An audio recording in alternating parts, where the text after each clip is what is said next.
Chapter 31. He's one of us. Xiao Qing rubbed Dai's head.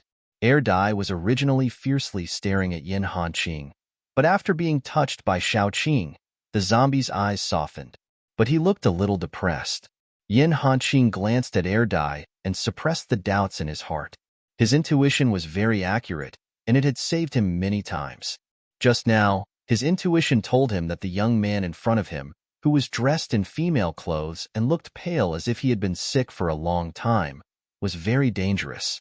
Yin Hanqing believed in his intuition, but he still couldn't help but look at the young man in the cloak. He was thin, just like a girl. When they came back, it was still dark. The group of people rested for a while before they started to heat up the food.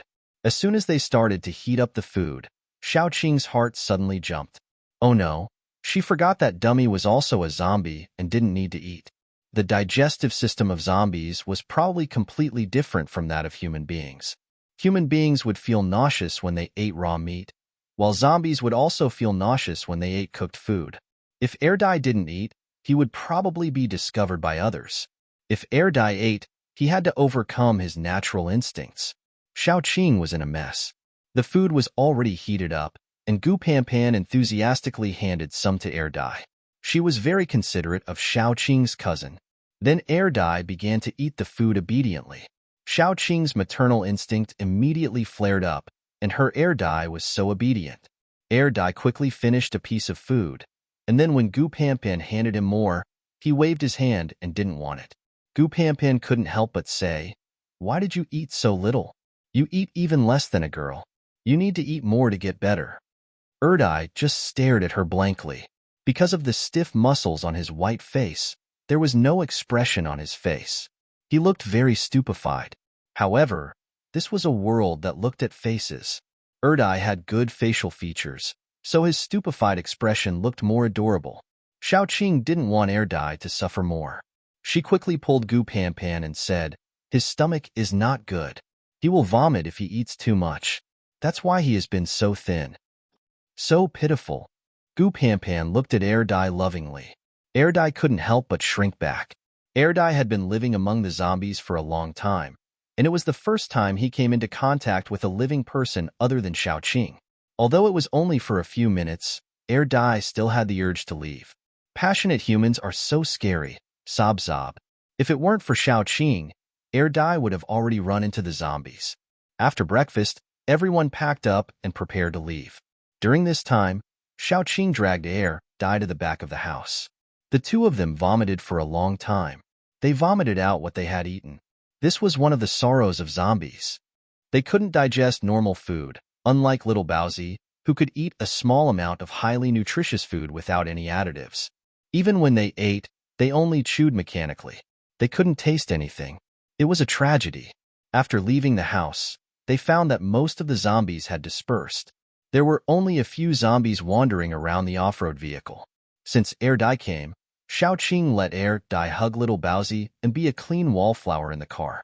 They cleaned up outside. After cleaning up the wandering zombies, Xiao Qing and the others started to hurry. Because they only had time during the day, they had to rush to their destination at full speed. After the outbreak of the apocalypse, the world's population dropped by 2/3. This didn't include the people who died in the zombies' mouths. And now, there were a large number of people dying every day. They died from hunger, zombies, and even humans. Especially in China, because of the dense population, the death rate was much higher than in Australia, which was a sparsely populated country. So in such a remote place, there were only a few people. Most of them were wandering zombies. Xiao Qing sat in the front passenger seat and observed carefully. After the apocalypse, many plants had mutated. Some had evolved to attack, and some were beneficial to humans. For example, the bread tree had fruits that looked like coconut shells. After the fruit was opened, the juice would condense into a rice cake. It tasted sweet and didn't stick to the teeth. There were also some plants that were originally medicinal. The effect was particularly good. They could quickly stop bleeding. In short, it was convenient for many people. Every time Xiao Qing observed a useful plant, she would get out of the car to collect it. She also wanted to subdue a second plant for her use. After all, these plants were very useful. Her man-eating flower was particularly strong. It could increase her strength by a lot. Xiaoqing was now at level 2, so she could subdue 2 plants. Her choice for the second plant was inclined towards healing or enhancement. Although this kind of plant had no effect on zombies, it could increase her importance in a team. Ordinary zombies wouldn't attack Xiaoqing. This gave Xiaoqing a lot of convenience. It also made zombies her #1 enemy. Soon, Xiaoqing and the others arrived at another town. This was a county town. Originally, it was the kind of town that was particularly prosperous. The population was more than a small city. However, after the apocalypse, people had either died or fled, so it became desolate. It was said that some survivors built a small survivor base not far from the county town. Xiaoqing and the others came for this base. It's not far ahead. We can rest here and exchange some things we need. It will be very beneficial for the rest of the journey. Let's go, Gu Panpan said excitedly. Many paranormals or ordinary people who were far away from their own survivor bases would choose to go to a certain survivor base to trade some things they needed and rest in the place provided by the survivor base. The survivor bases could also recruit them. It was a kind of unspoken rule. Xiaoqing and the others prepared to rest in the base before continuing on their journey. After all, they didn't need to worry about external things and could rest for a while in the survivor base. Soon, Xiaoqing and the others saw the small survivor base. The wall was not high. It was not only smaller than Xiaoqing's base, but also looked much worse. There were special gatekeepers at the gate. They received people coming in and out. When the zombies besieged the city, they relied on them to send out the alarm. That's great. We have hot baths and soup to eat, Gu Panpan said excitedly. Xiaoqing, on the other hand, was rather calm. She lifted her chin and said, "Let's go." It was easy to talk about lodging. Xiaoqing and the others showed the symbol of their base and quickly got the qualification to enter the base. As soon as they entered the base, Gu Panpan's face darkened. "I don't like it here." Chapter 32. When Gu Panpan woke up, she was filled with so much energy that she almost moaned out loud. When she pushed open the door and entered the living room, she found that her older brother was already sitting there. Beside him was Xiaoqing, who had a bruised lip, Yanhanqing, who had dark circles under his eyes, Dumbo, who was glaring fiercely at Yanhanqing, and little Baozi, who was sleeping soundly in Xiaoqing's arms. Gu Panpan couldn't help but ask, "Sister Qing, what happened between you and Brother Qing?" "Nothing. We just learned from each other." Xiaoqing cut a piece of apple with a toothpick and handed it to Gu Panpan. "Are you hungry? Do you want to eat something first before we go shopping?" Gu Panpan took a bite of the apple and said vaguely, "Brother, are you hungry?" Gu Chuan nodded. Gu Panpan said, "Maybe it's because I just leveled up and used up too much energy. I'm a little hungry too. I'm going to cook." Xiaoqing got up and walked to the kitchen. Yanhanqing immediately followed. "I'll help." Xiaoqing and Yanhanqing's cooking skills were not bad. The two of them worked together and cooked quickly. After eating their fill, the group prepared to stroll around and see if they could trade for the things they needed. Due to the apocalypse, currencies such as RMB had become nothing more than scrap paper. Most of the people used barter to do business. It was estimated that once things stabilized, the higher-ups would definitely introduce a fixed currency for future transactions between the bases and to stabilize the lives of the people. Xiaoqing guessed that this currency was most likely zombie nuclei. After all, paranormals needed nuclei to level up. If they trained by themselves, they would not be able to level up even in 8 lifetimes. Moreover, the nuclei were small and portable, so they were very suitable as currency. By now, someone must have discovered the zombie crystal nucleus, but the number of people who discovered it was definitely not many. Moreover, most people's mentality was that they had discovered it, but they couldn't tell others. Even if they wanted to tell others, they had to wait until their strength had increased to a level that others could only dream of. When zombie nuclei were discovered, the strength of human paranormals would increase rapidly. Currently, most paranormals were still at level 1. Level 2 paranormals were pitifully few, and level 3 paranormals were almost unheard of. They might be able to win against a small number of zombies, but it would be difficult to explore a big city. Xiaoqing and the others arrived at the base's trading market. It was called a trading market, but in fact, It was a street filled with stalls on both sides of the road. There were all kinds of stalls, gold jewelry, luxury goods, all kinds of clothes, sharp weapons like daggers, machetes, and a few guns. Most of the guns were pistols, but there were also a few submachine guns. Looking at the models, they were probably taken from the police station. There was even a stall owner selling a little girl. The little girl was about 12 or 13 years old. She was wearing a very old flowery dress, and her eyes were a little dull. However, her appearance was very pure and cute, especially her big almond eyes, long eyelashes, and pink and tender skin. When she grew up, she would definitely be a beauty. When Xiaoqing and the others passed by, the stall owner was very enthusiastic to sell the little girl to them. She's still a virgin. You can take her away for only 50 pounds of rice. You can beat her or scold her. She'll be absolutely obedient. Gu Panpan suddenly frowned. She wanted to beat the stall owner, but she remembered that this was someone else's base, so she held back. She couldn't help but say sarcastically, "Is your conscience eaten by a dog to do such a thing? This is my daughter. What didn't I give her when she was growing up? Now it's time for her to repay me," the stall owner said matter-of-factly. Gu Panpan was very angry. She couldn't help but look at Xiaoqing for help. Xiaoqing also frowned.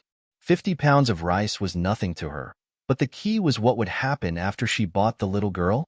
They were about to leave this base, and there would be a lot of danger along the way. This little girl seemed to have some problems with her IQ, and she was only 12 or 13 years old.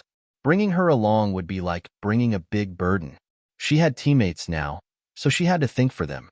If she bought the little girl and set her free in such a base, the little girl's final fate would probably be to become one of the women they saw when they first entered the base.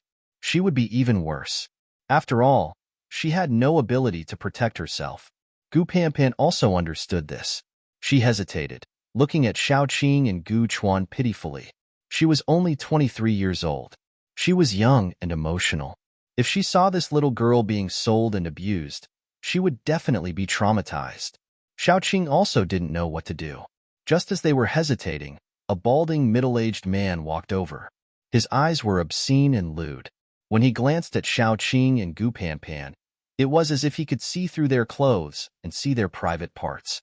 Xiaoqing wanted to dig out his eyeballs and step on them like bubbles. He was talking to the stall owner, but he was looking at Xiaoqing. "How much is this little girl?" The stall owner hurriedly said, 50 pounds of rice. The man sighed. "That's a little expensive. She's such a big girl, and she looks very weak. She might break after a few rounds. It's not worth it, not worth it." The stall owner hurriedly stretched out his fingers. "We're all honest people. 30 pounds, definitely not less." The man probably wanted to bargain, but then he heard Xiaoqing's faint voice. 30 pounds, I'll take her away. Chapter 33. Hey, what do you want? I saw her first. The balding man took a step forward. When he saw that there were several people behind Xiaoqing, he was terrified. However, his lust overcame everything. He straightened his neck and said, "What? Are you going to be unreasonable?" Xiaoqing didn't even look at him. She just looked at the stall owner and said, 30 pounds. This girl is mine. The stall owner laughed and said, "Why do you want to buy a girl?" Xiaoqing's eyes were very cold. "Do you need me to say it again?" The stall owner swallowed a mouthful of saliva.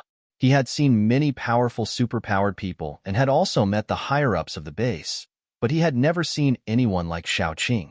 One look from her was enough to make him feel a chill down his spine. The stall owner had a premonition that if he dared to say another word, this ice-cold woman in front of him would really kill him. No need. 30 pounds. Wait, I negotiated the price with you first. The balding man said anxiously. He liked young girls.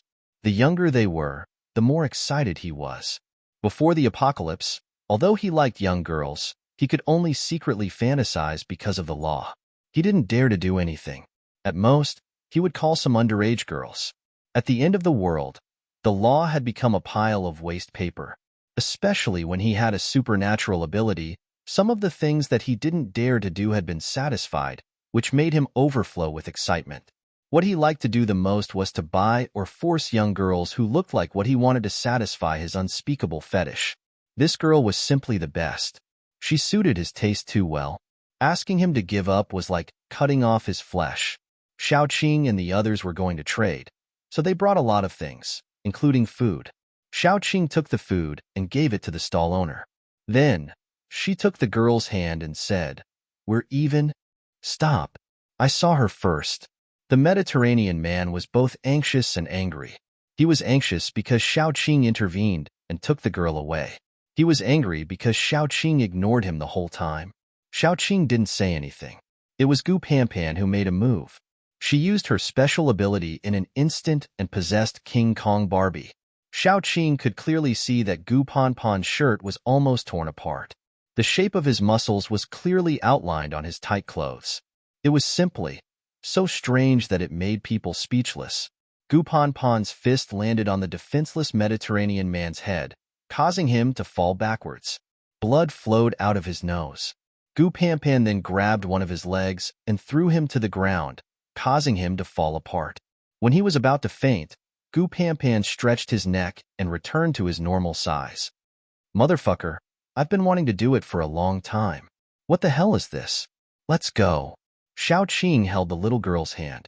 She flicked her fingers slightly, and a small seed fell on the balding man. Gu Chuan, who was about to move his finger, glanced at Xiaoqing and let go of his hand. This time, there was a big grudge. There was a saying, if you don't remove the roots when you cut the weeds, they'll grow again when the spring breeze blows. How could Xiaoqing leave an unstable factor that might bring danger to them? Because of the little girl, they didn't buy anything else. Instead, they returned to their temporary residence. As soon as they returned, Gu Panpan couldn't help but ask, "Although I sympathize with her, Sister Qing, is it really okay for us to bring her along? This journey is too dangerous. We can't even guarantee that we can survive." Xiaoqing let the timid little girl sit beside her and said indifferently, "I'd rather she die in the mouth of zombies than die in the hands of a wretched old man." Xiaoqing rubbed the little girl's head. There was a trace of tenderness in her eyes. "It doesn't matter how she dies. At least she has some dignity. This is the only way I can help her. If we can safely return to the base, we can settle her down there. I can still afford to raise an underage girl." Gu Panpan pursed her lips. It was hard to tell whether she was sad or sad. Xiaoqing was right. In this post-apocalyptic world, they couldn't even protect themselves. How could they help her? They could only try their best to live while they were alive. When they died, they had to die with dignity. That was all. The little girl probably had some problems with her IQ, but she was very dependent on Xiaoqing. She seemed to know that although Xiaoqing looked cold, she was someone who was really good to her. "What's your name?" Xiaoqing rubbed the little girl's head and asked softly. The little girl blinked her eyes blankly. Finally, she murmured in a weak voice, I'm just a loser." Xiaoqing's eyes became colder. She looked at the little girl's big and dull eyes and said, "Call yourself Xiao Tong. Take my surname. Okay?" The girl, "Oh no, she should be called Xiao Tong." She nodded and grabbed the corner of Xiaoqing's clothes nervously. Xiaoqing could tell that she was slower than the average person, but she was not mentally retarded. Her brain must have been seriously injured, and one of her nerves was injured, causing her to be slow. She fiddled with Xiao Tong's hair and found that there was an ugly scar. Judging from the shape of the scar, it seemed to be caused by knocking on the corner of a table. It went without saying how the scar came about. In fact, it was a very unwise choice to bring Xiao Tong with them. This was probably the only mercy that Xiaoqing had. She thought that she was a heartless person, but her blood was still boiling. "Let's walk around in a while, and then leave this place early." Xiaoqing didn't like this base. She didn't like it from the bottom of her heart. "No, Sister Qing." Gu Panpan's face was a little ugly. "It's going to be a full moon soon. We can't stay in the wild." "Full moon?" Xiaoqing was stunned. Was there anything special about a full moon? Every time there's a full moon, the zombies will be especially fanatical. Their aggression and five senses will all be heightened. It's even possible for them to form a zombie tide that besieges the base. Moreover, when there's a full moon, it's the peak time for zombies to evolve. There will also be more mutated zombies. Gu Panpan hurriedly explained. So no matter what, we have to stay in the base. Is that so? Xiaoqing hadn't encountered a full moon before. This was the first full moon she encountered after climbing out of the hospital freezer. Xiaoqing couldn't help but think, if the zombies will mutate during the full moon, then what about Erdai? Would there be anything strange with Erdai? What about her and little Bowsy? Will something happen to them too? No matter what would happen, she had to be prepared in advance. Especially her, little Bowsy, and Erdai's identities couldn't be exposed. Gupanpan and the others could feel at ease to team up with a psychic, but they wouldn't feel at ease to team up with zombies, even if they had experienced a lot. Xiaoqing narrowed her eyes. She hoped that during the full moon, there wouldn't be any strange changes. Chapter 34. After strolling around the market, Yin Hanqing had a submachine gun and a Type 54 pistol in his hands. Most of the domestic police's guns were 9mm police revolvers. This pistol's lethality was simply a pain in the ass. It had an effective range of 50 meters. If it hit a human body from 5 meters away, it would almost be impossible to kill, let alone kill zombies.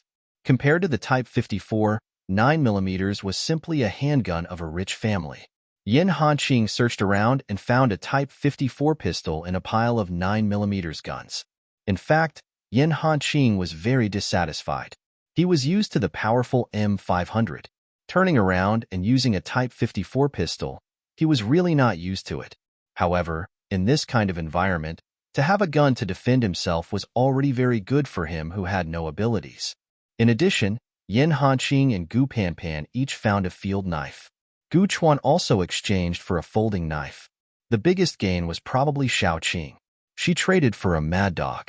This mad dog was used as a weapon by the special forces of various countries. Xiaoqing also once had a mad dog, but when she climbed out of the hospital morgue, the set of things on her body was gone. So this time when she got this mad dog, Xiaoqing was simply too happy. At that time, she put the scabbard on the outside of her thigh and carried it with her. In addition to these weapons, they also exchanged for some fresh fruits and vegetables. After all, after being out for so many days, eating dry food every day was unbearable. In the end, Xiaoqing also brought a set of clothes for Xiao Tong. It was a small floral skirt with suspenders. It was very cute. Xiaoqing couldn't give Xiao Tong too much. Probably within her ability, she could only treat her a little better and be a little colder. In other words, if she really encountered any danger, if Xiaoqing had to choose, she would choose to abandon Xiao Tong. Just like she said at the beginning, she couldn't give Xiao Tong anything. In addition to the protection within her ability, she could only give Xiao Tong a dignified death. That was all. When she returned to her residence, Xiaoqing saw that Xiao Tong was doing housework in a floral apron. Her movements were clumsy, but she was also very serious. Her delicate eyebrows were filled with indescribable happiness. Probably in Xiao Tong's eyes, Xiaoqing was a good person. He saved her, didn't abuse her, gave her food, and even gave her a name. Then she had a family again. Everyone in the family was very gentle to her. It was like going from hell to heaven overnight. She didn't know how to express her happiness. The only thing she could do was to clean up the house. As soon as Xiaoqing and Gu Ning came back, Xiao Tong greeted them with bright eyes.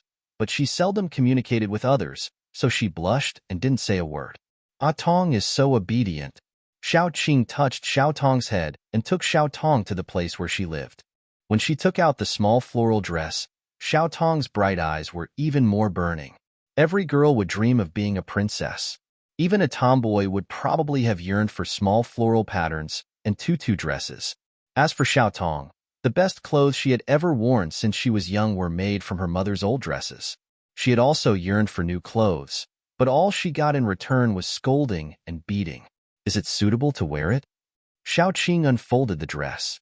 Xiao Tong touched it carefully, but her eyes couldn't help secretly looking at Xiaoqing. It's for you. Wear it. Xiaoqing couldn't help softening her voice and whispering. Xiao Tong dared to take off her old clothes for a long time. Xiaoqing's eyes immediately widened. She saw that there was no skin without scars on Xiao Tong's body. The old scars were all over her thin and white body, from her back to her chest, from her arms to her legs. It was a shocking sight. Xiao Tong happily changed into a pink t-shirt and a suspender skirt. Xiao Qing asked her to sit down, untied her long hair, and braided it into 2 braids. Chapter 35. Xiao Tong looked very beautiful with joy in her eyes and face. Xiao Qing touched her head gently, feeling sad in her heart. You look like a little princess. She could imagine how hard Xiao Tong's childhood was. Xiao Tong was just like her in the orphanage. She fought for a piece of dessert and a bowl of porridge. As for Xiao Tong, she probably didn't even have the chance to fight back. She was treated as a toy, an object to be bought and sold. Her whole life was full of sorrow. Xiao Tong lifted the hem of her dress and twirled in front of Xiao Qing. She was as happy as a little butterfly. After twirling, she realized what she was doing. She didn't want to look at her clothes and wanted to change into the old ones. All her feelings were written on her face. Xiao Qing couldn't help but throw the old clothes away. Don't be afraid of getting them dirty. I'll buy you new ones. Wear them. They look good. I like them very much. Xiao Tong was happy again. She was too easy to be satisfied. When Xiao Qing took Xiao Tong out, Yin Hanqing was already cooking. Air Dai was holding Xiao Bao on the sofa. Xiao Bao kept trying to climb out of Air Dai's arms to grab the raisins on the table. The green raisins still had water drops on them. They looked fresh and delicious. There were a few red apples beside them, but the skin was a little withered. Gu Pan was cutting the apples into pieces with her new knife, and then putting them on the plate to make a beautiful pattern. In short, the atmosphere in the living room was very good. It didn't look like they were going to have a full moon, which was called the blood moon. The reason why the full moon was called the blood moon was that several small bases had been attacked by zombies during the full moon. The whole bases were slaughtered. 2 days later, a base came to investigate.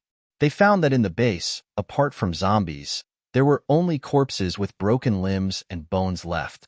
So gradually, the full moon was called the blood moon.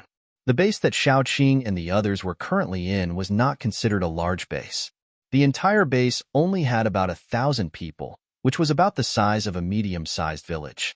The only good thing was that the base was far away from the dense zombies in the cities and towns. Therefore, even if the blood moon zombies attacked, not too many zombies would approach the base. However, it was better to be safe than sorry. The upper echelons of the base didn't have much to worry about. They had already ordered the base members to reinforce the walls.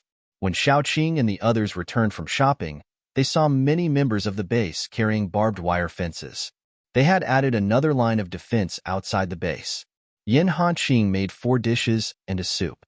His culinary skills were very good, and the few of them ate happily.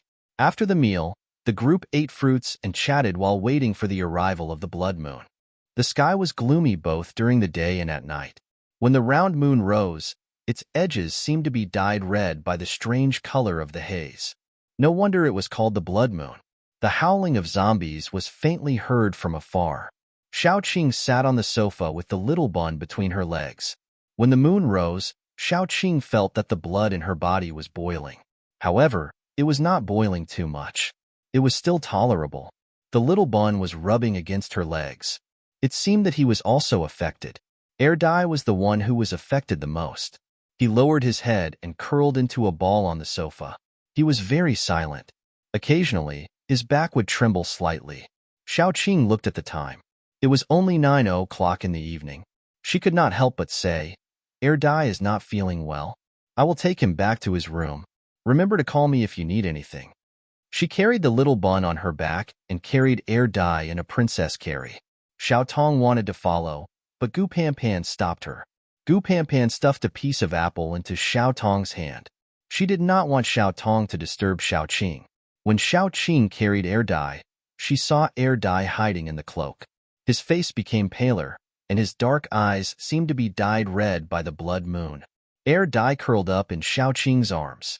A pair of small canine teeth peeked out of his upper lip. Air Dai's fangs were different from the zombie's fangs. He only had 2 small canine fangs. He did not look scary at all.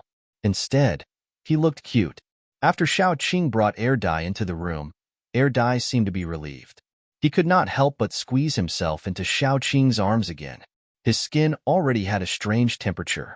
Logically speaking, zombies were already a kind of corpse, so their bodies were cold and had no temperature. Erdai was the same in normal times, but at this moment, Erdai's skin began to heat up slowly. More importantly, Xiaoqing heard the sound of blood boiling from Erdai's body. She did not know if it was the sound of his blood boiling or the sound of his pulse beating. She once again realized that zombies might be more and more like humans in the future as they evolved, from their IQ to their appearance. Then, sooner or later, she, Little Bun, and Erdai would become no different from normal humans. While she was thinking, Erdai suddenly rolled out of her arms. His sharp nails grew out and almost pierced a hole in the bed. Chapter 36. Erdai, who had rolled to the ground, was in a very strange state. His pale skin was turning pink at a speed that was visible to the naked eye, and then it was turning dark red. What was even scarier was that Erdai's veins were slowly emerging from under his skin. Through the layer of skin, his dark green veins could be seen clearly. They were pulsing slowly and heavily, like squirming earthworms. Xiaoqing could feel a wave of energy spreading from Erdai's head to his entire body. The wave of energy gave Xiaoqing a feeling like a delicious delicacy with an indescribable temptation. This made Xiaoqing have an impulse to stretch out her fingers, pry open his skull, dig out the shiny crystal inside, and swallow it. Fortunately, Xiaoqing's willpower had always been strong, so she was less affected by the full moon than Erdai. Little Bun, on the other hand, was similar to Erdai. He had already curled up into a ball at the corner of the bed. Slowly, Xiaoqing saw that Dumbo's fingernails turned from black-gray to more than 10 centimeters long to sharp and slender, like the color of ink. Erdai bent his fingers, and they easily pierced through the bedding and the bed frame as if they were tofu. The redness in his eyes became more and more intense. Erdai weakly curled himself up like a shrimp, and his exposed skin turned crimson. Even the lines formed by the ferocious veins looked like dark green tattoos.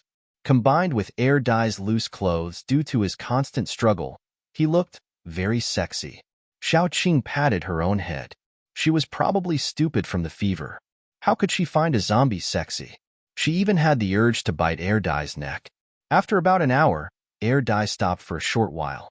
Xiaoqing let out a sigh of relief. She looked at Little Bun, and then at Erdai. Her worried heart slowly relaxed. Before she could relax, Gu Panpan knocked on the door.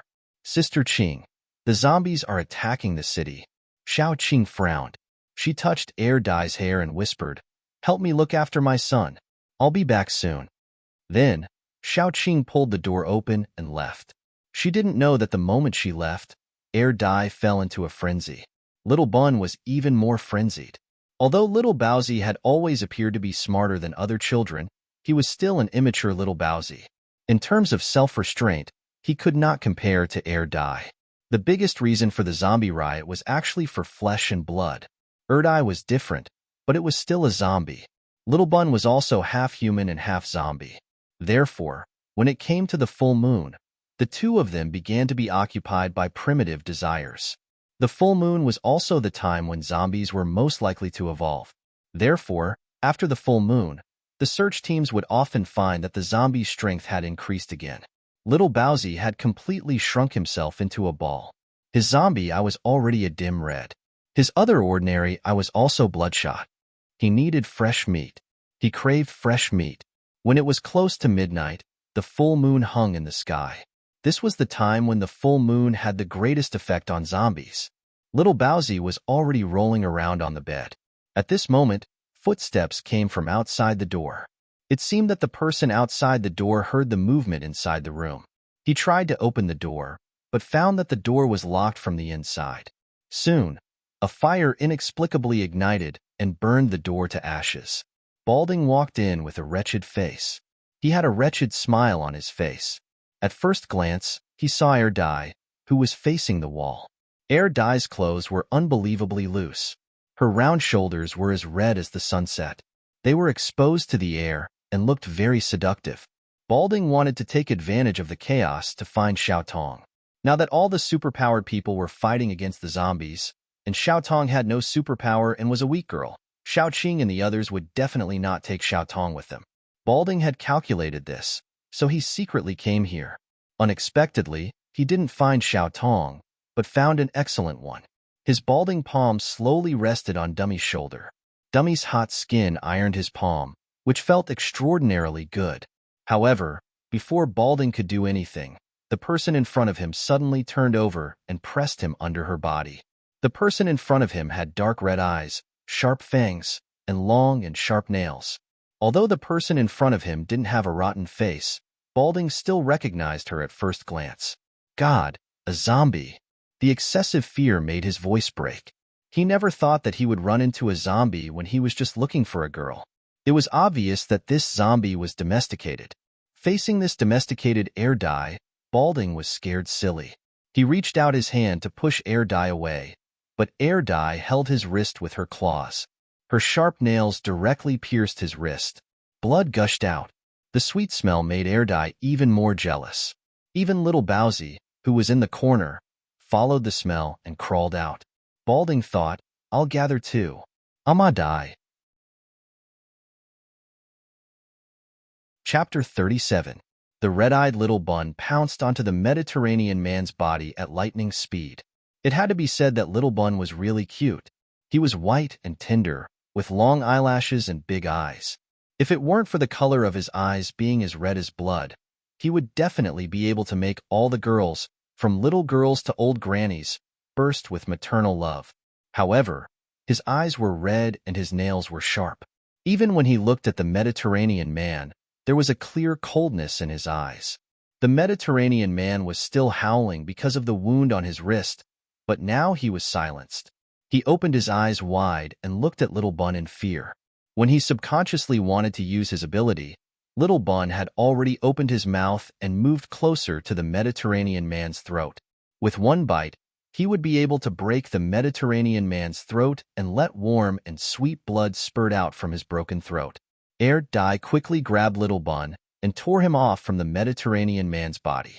He really tore him apart because the Mediterranean man's clothes were torn by Little Bun, leaving a few clear bloody marks. Little Bun was thrown onto the bed and bounced on the soft bedding. He then unwillingly jumped up, but Air Dye pushed him to the ground in the next second. There was only blood flowing out of Little Bun's eyes. He grabbed Dummy's arm with his fingernails piercing into his flesh. His small body kept struggling, and angry voices kept coming out of his throat. Air Dye was determined not to let Little Bun eat blood.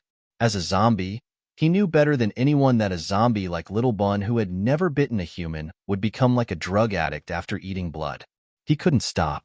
If he wasn't allowed to eat human flesh and drink human blood for a period of time, he would become weak and suffer as if he was addicted to drugs.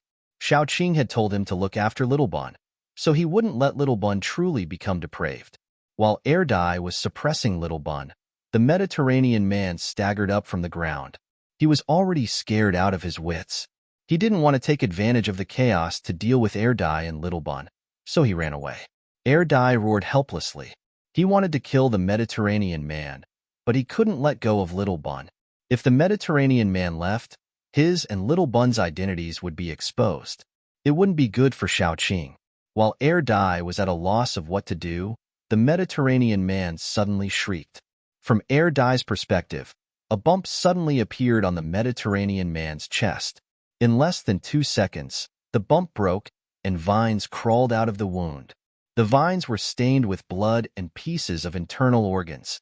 Very quickly, countless slender vines drilled out of Mediterranean's body. These snake-like vines easily riddled his body with holes. Mediterranean lay limp at the door. Blood gradually spread out. Little Bun, who was already in a deranged state, directly went berserk on the other side.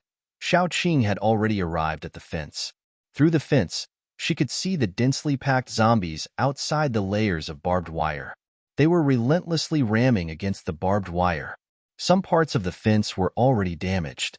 After all, no matter how strong the fence was, it couldn't withstand a bunch of senseless zombies ramming into it. At this moment, there were already many people by the fence. Everyone was very nervous. According to past experience, when the sun rose, most of the zombies would gradually disperse. The rest of the zombies wouldn't be a threat.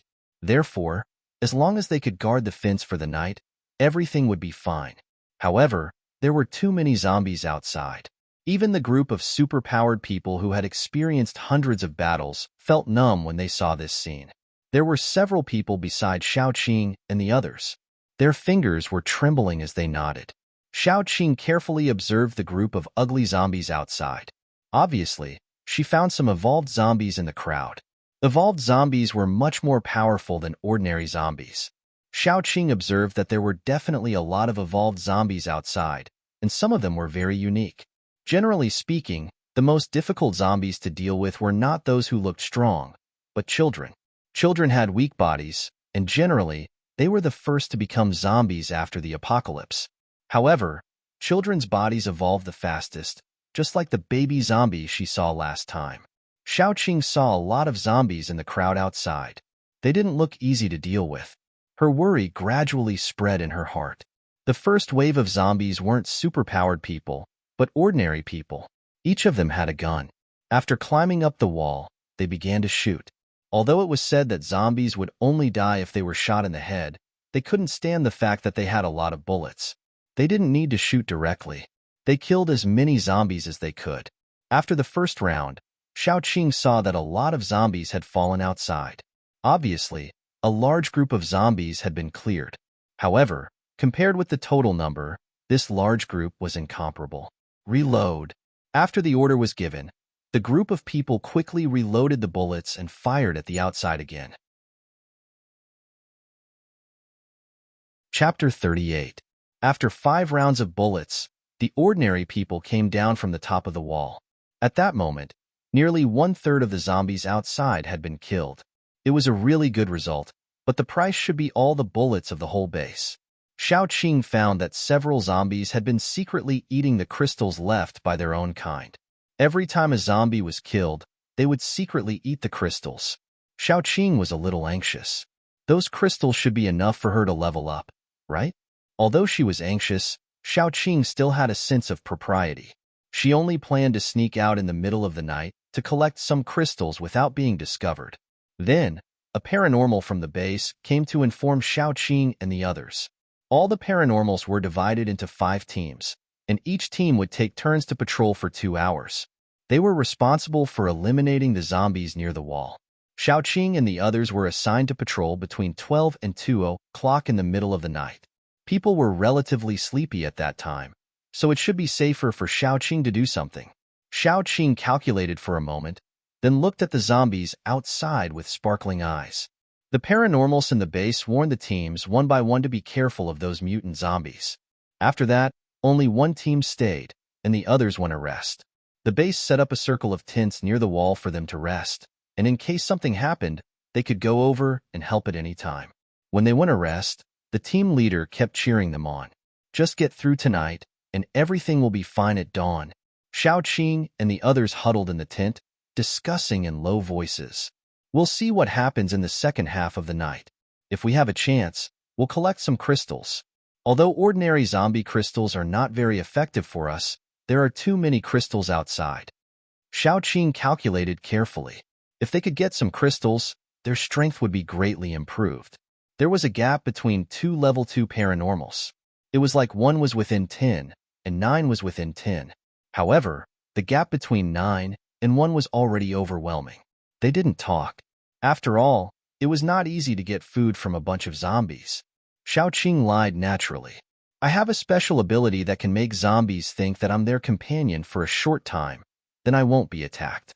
In the second half of the night, when we start patrolling, I'll go out and have a look. They had seen Xiaoqing sneak into the riot of zombies and come back safely with an air dye, so they trusted Xiaoqing very much. Be careful. Don't worry. Xiaoqing made an okay gesture and waited for midnight. Soon, it was time for their night shift.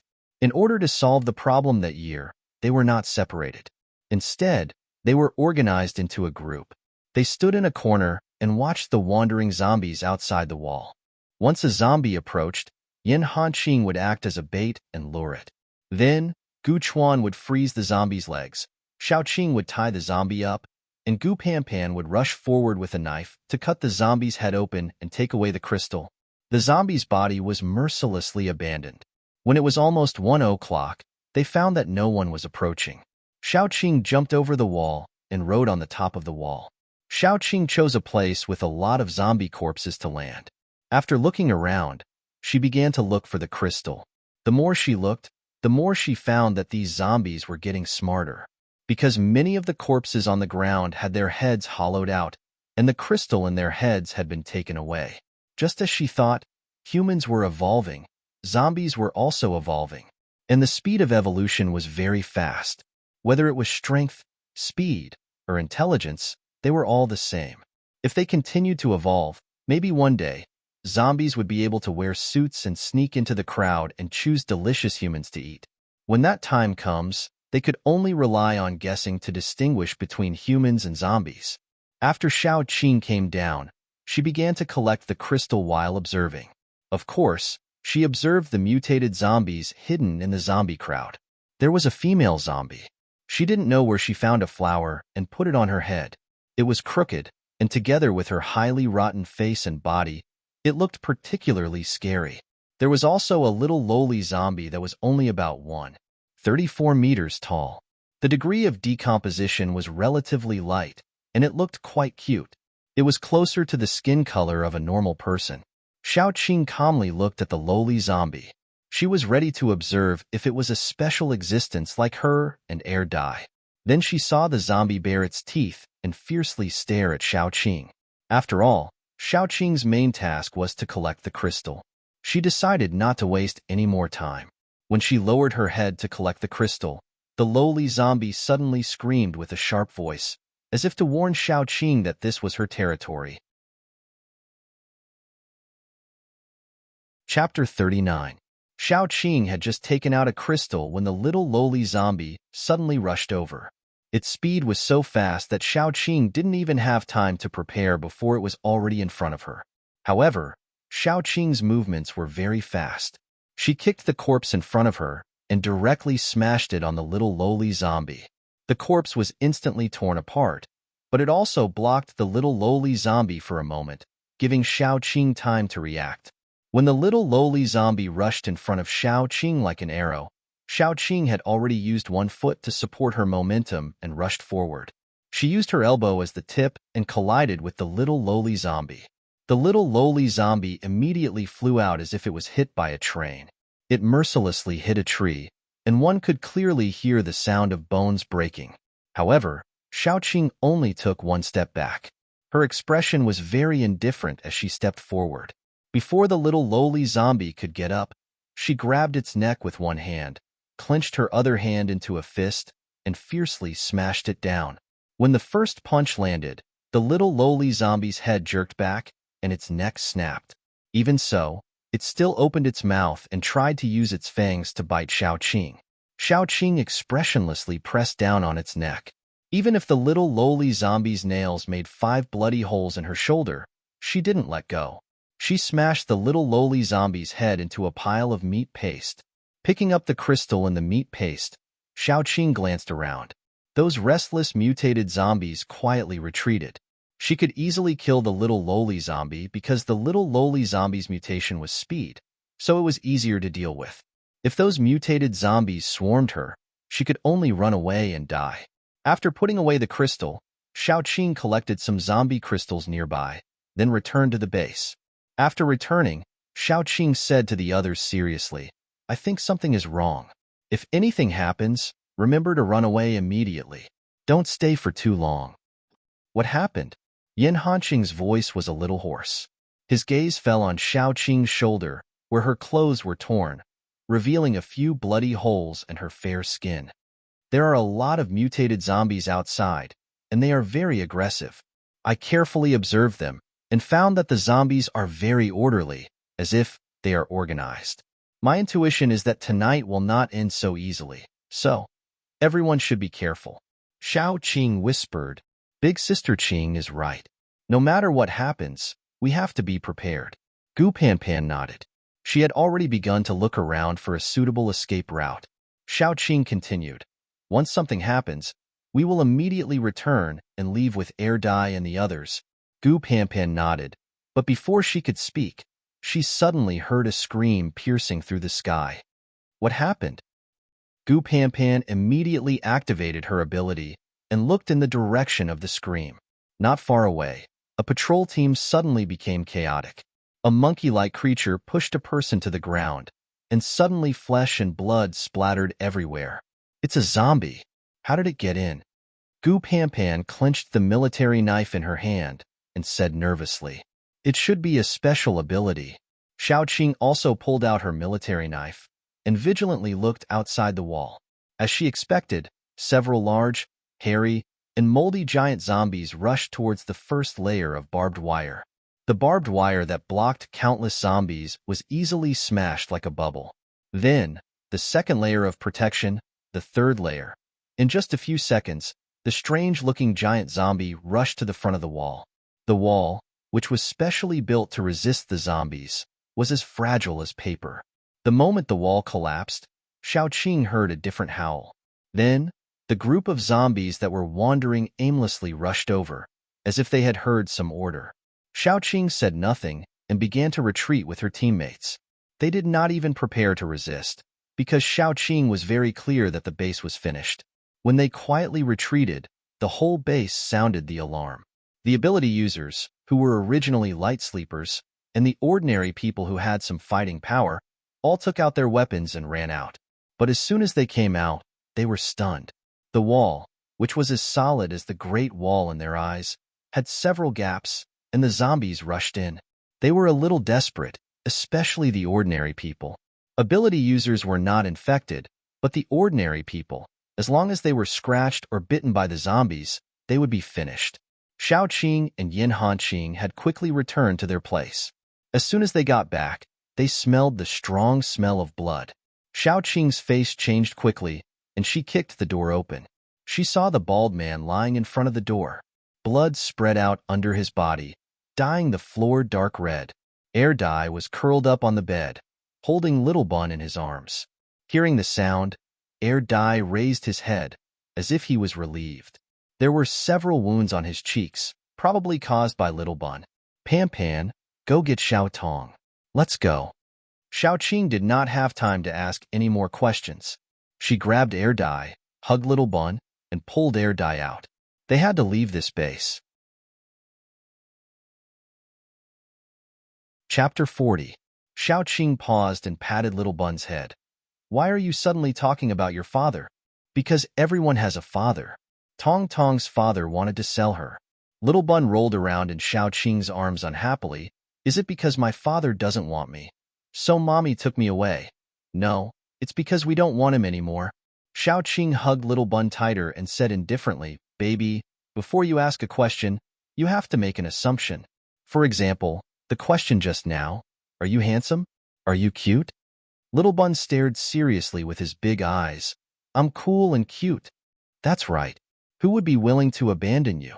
Xiaoqing didn't think that her son was narcissistic at all. She also thought that her son was very cute. Little Baozi immediately nodded his head. That's right. Who would be willing to abandon me? What about Daddy? Is Daddy dead? Xiaoqing didn't intend to lie to Little Bun. She felt that her son had the right to know the truth. Moreover, her son wasn't an ordinary child. She thought about it. With that man's methods, even in the apocalypse, he wouldn't die so easily. She said, he's probably not dead yet. But it's okay. Mommy will personally send him to his death. Little Bun stared with his eyes wide open. Daddy must be a bad guy. And he's a bad guy. Xiaoqing patted Little Bun's butt. Go to sleep. While coaxing Little Bun to sleep, Xiaoqing thought that she had overlooked a very big problem. It was said that children from single-parent families would easily grow up to be bad, like drug addicts or delinquents. Especially those who lacked paternal love, they would easily become bad children. Moreover, it was said that children yearned for paternal love. Xiaoqing touched her chin. To be honest, she thought that it would be good to be single for the rest of her life. But now, she felt that even if it was for Little Bun's sake, she had to find another father for him. She had to find someone who treated Little Bun well and didn't mind that she and Little Bun weren't human. It seemed a little difficult. Mama is going to sleep first. Little Bun came up to Xiaoqing and gave her a kiss. Then, he said with a serious face, you'll become an old hag if you sleep too late. Xiaoqing was amused and fell asleep with Little Bun in her arms. The next day, when Xiaoqing woke up, Little Bun and Xiaoqing were still asleep, but Air Dai woke up early and kept looking at her. Xiaoqing touched her face uneasily, then carefully put the Little Bun on the bed and prepared to brush her teeth and wash her face. Air Dai followed Xiaoqing like a little tail. During this time, Xiaoqing pressed her to wash her face and brush her teeth. Xiaoqing was ready to go back and have a look. She wanted to cremate those who had not yet turned into zombies, or those who had turned into zombies. She didn't want those who might have been good when they were alive to become monsters after death. It would probably be better to let them return to the earth. She couldn't save them, nor could she help them.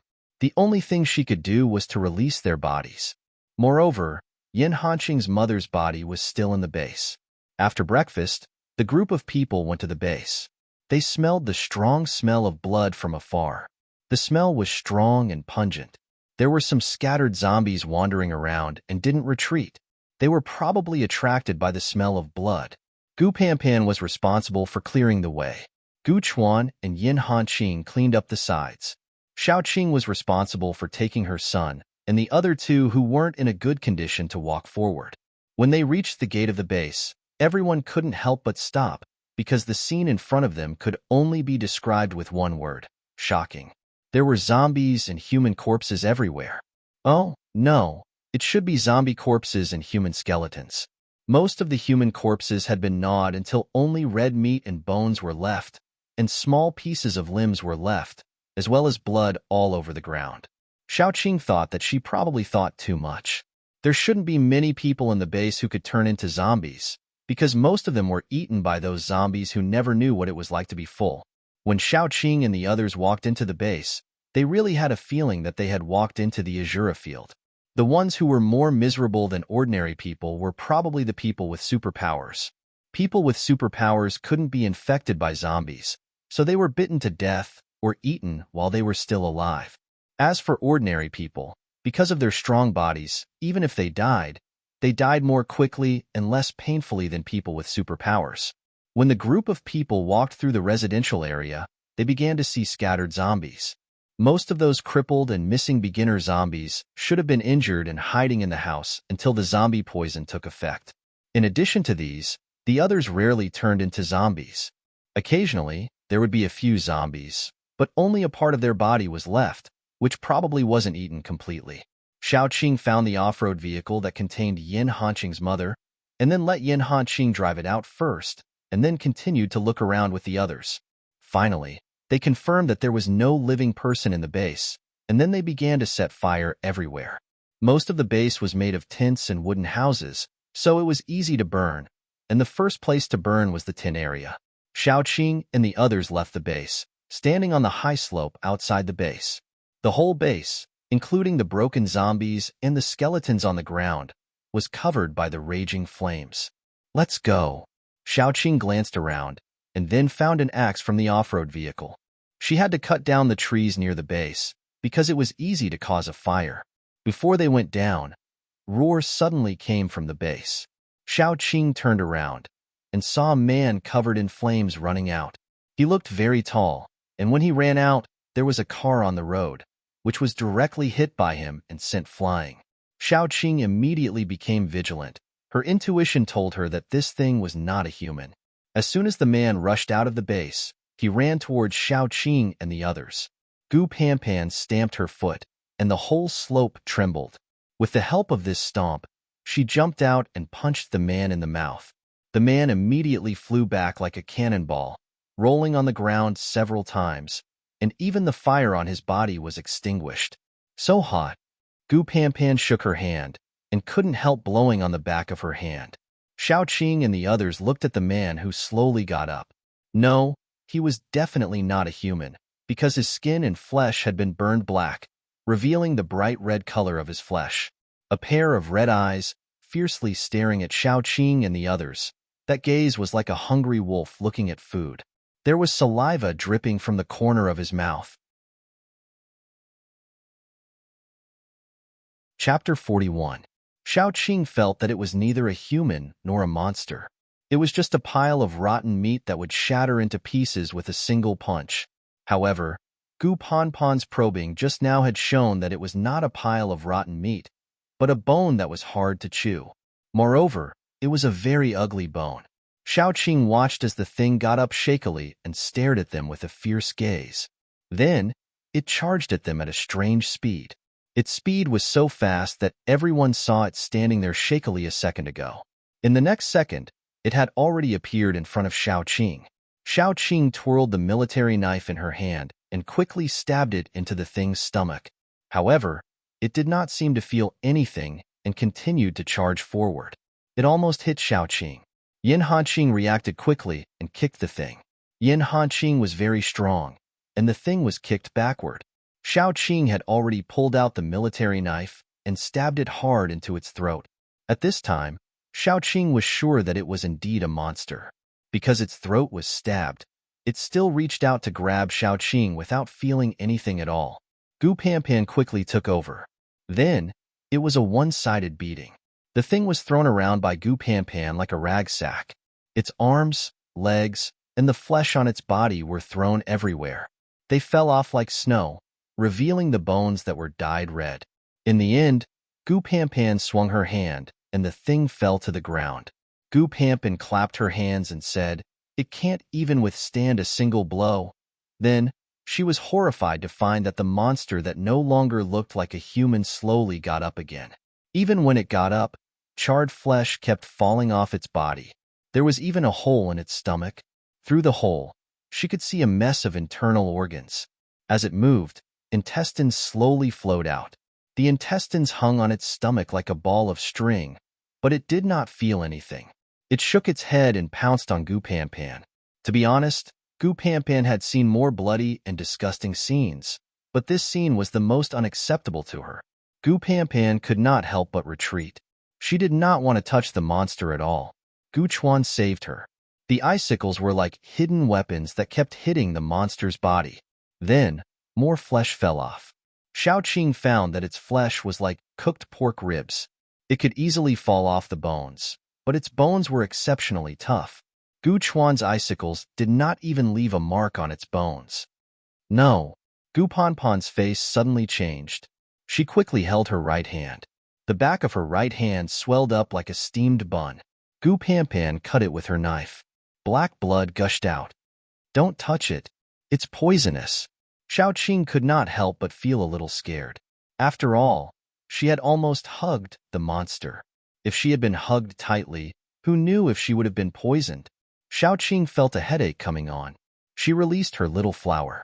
The man-eating flower opened its petals and rushed forward, swallowing the monster in one gulp. Then, just when everyone was relieved, the man-eating flower opened its petals again.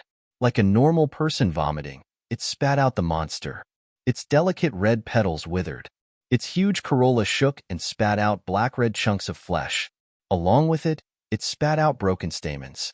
The stamens, which could secrete a liquid that could digest humans, were corroded black. Only the monster, which was left with only its head and organs and bones, got up again. The flesh on its face was also falling off piece by piece, especially its eyelids. Only 2 rolling eyeballs were left. It was pitch black and only its pupils were left. It looked extremely terrifying. With every step it took, a piece of its organs fell out and fell out of its body. Gu Panpan could not stand it anymore.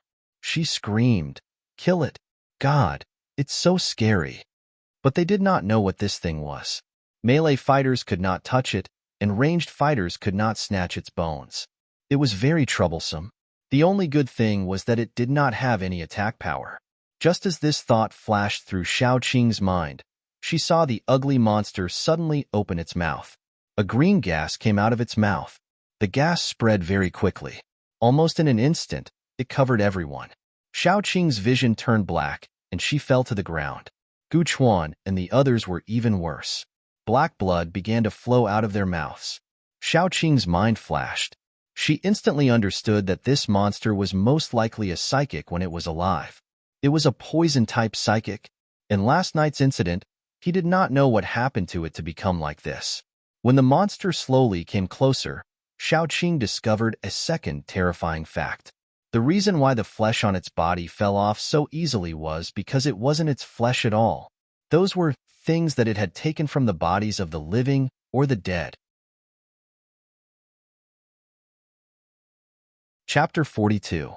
For a moment, an indescribable chill spread all over their bodies, because they could see the greed in the monster's naked eyes. The monster was greedy for their flesh and bodies. Xiaoqing curled up her palms. The feeling of powerlessness made her feel indescribably dispirited. Since the end of the world, everything had been too smooth for her. Whether it was the discovery of the secret of the crystal stone, which allowed her to advance ahead of others, or her extraordinary physique, which allowed her to move freely among the zombies, she had unconsciously let down her guard. Otherwise, she would not have been poisoned so easily. Seeing the monster approaching step by step, Xiaoqing felt more and more guilty and decadent. She tried to move her body. Her body was not a living body, so the strange poison dissipated slowly and could not flow with her blood. She should be able to recover in 10 more minutes, but the monster was already in front of her. Xiaoqing was desperate, but at that moment, the monster seemed to have bumped into something and bounced away. Xiaoqing seemed to see a transparent cover vaguely, covering them in the middle. After the monster got up, it walked over again. Then, as Xiaoqing expected, it was bounced away again. Xiaoqing followed the vague energy fluctuation and looked back. She saw Xiaotong holding the little bun tightly. Her dilated pupils showed some fear. Only her face was getting paler and paler, which showed that she was consuming her strength rapidly. And that faintly discernible fluctuation actually came from Xiaotong's body. Xiaotong was probably a psychic. Xiaoqing's first reaction was to speed up her recovery. She knew that Xiaotong could not hold on for long no matter what happened. Every time the thin cover was hit, it could be seen that the cover trembled violently. Then, the moment the monster was bounced away, the cover would become more transparent. When the monster hit her for the 5th time, Xiaotong had curled up. She grew up being beaten, so she could endure the pain. But at that time, she could not help but groan in a low voice. The rolling tears were gradually mixed with the color of blood. In the end, they were almost tears of blood. This was the sign of overusing her spiritual power. If her 7 orifices began to bleed, there were only 2 results. Either her head would explode, or she would become a real idiot. Xiaoqing moved her arms. She had been very tired of her body that did not know fatigue, feelings, or taste. But now she was incomparably grateful that she was different from ordinary people. When the monster came over again, Xiaoqing suddenly stood up. Green vines wrapped around her body in a moment, wrapping her like a green cocoon. Then, Xiaoqing rushed out like a cannonball and directly pushed the monster to the ground. This time, she was fully prepared. The vines isolated her from the monster's body. Only the poisonous smoke could put people down when it came into contact with their skin. She couldn't think of a way at the moment. However, Xiaoqing felt that such a big move could not be casually used. So, Xiaoqing decided to give it a try. Probably because she used too much strength, Xiaoqing and the monster rolled into a ball. Xiaoqing was ruthless. The vines wrapped around her hands were beaten into juice by her continuous punches. The monster's face was also beaten to a pulp by Xiaoqing. In the end, only bones with minced meat and eyeballs were left. Finally, with a crack, the neck bone broke. The whole head tilted back by a wide margin, bending at a 90-degree angle. Xiaoqing kept gasping for breath. She saw the monster slowly push its head with the bones of its hand. With a crack, its head was straightened back. It opened its mouth, and the flesh at the corner of its mouth fell. Then, Xiaoqing punched it again, and it leaned back violently. The tattered monster suddenly trembled. Its skin and flesh began to melt, turning into a pool of black and red liquid that flowed down. When Xiaoqing touched the liquid, the vines on her body were quickly corroded. At this time, Xiaoqing could only leave its body and retreat to the side. The liquid that flowed down from the monster's body quickly corroded the ground. The monster moved its bony fingers, making cracking sounds. Its whole body only had 1 eyeball left in its eye socket. The other eyeball was hanging out of its eye socket. The monster's bony face did not have any expression, but Xiaoqing felt that it was smiling strangely. In the next second, it suddenly appeared in front of Xiaoqing. Xiaoqing only had time to cross her arms in front of her chest. The bony fingers turned into claws and pierced into Xiaoqing's arm, tearing off a large piece of flesh. Dai, who was standing at the side, roared and rushed forward. He knocked the monster away like a cannonball. "Be careful." Xiaoqing's eyes widened, but it was too late to stop him. She could only watch as the skeleton's claws pierced through Dai's abdomen and came out from his back. Even so, Dai was still holding the skeleton fiercely. His sharp nails pierced into the back of the skeleton's neck. Chapter 43. Dai was really like a cornered wolf.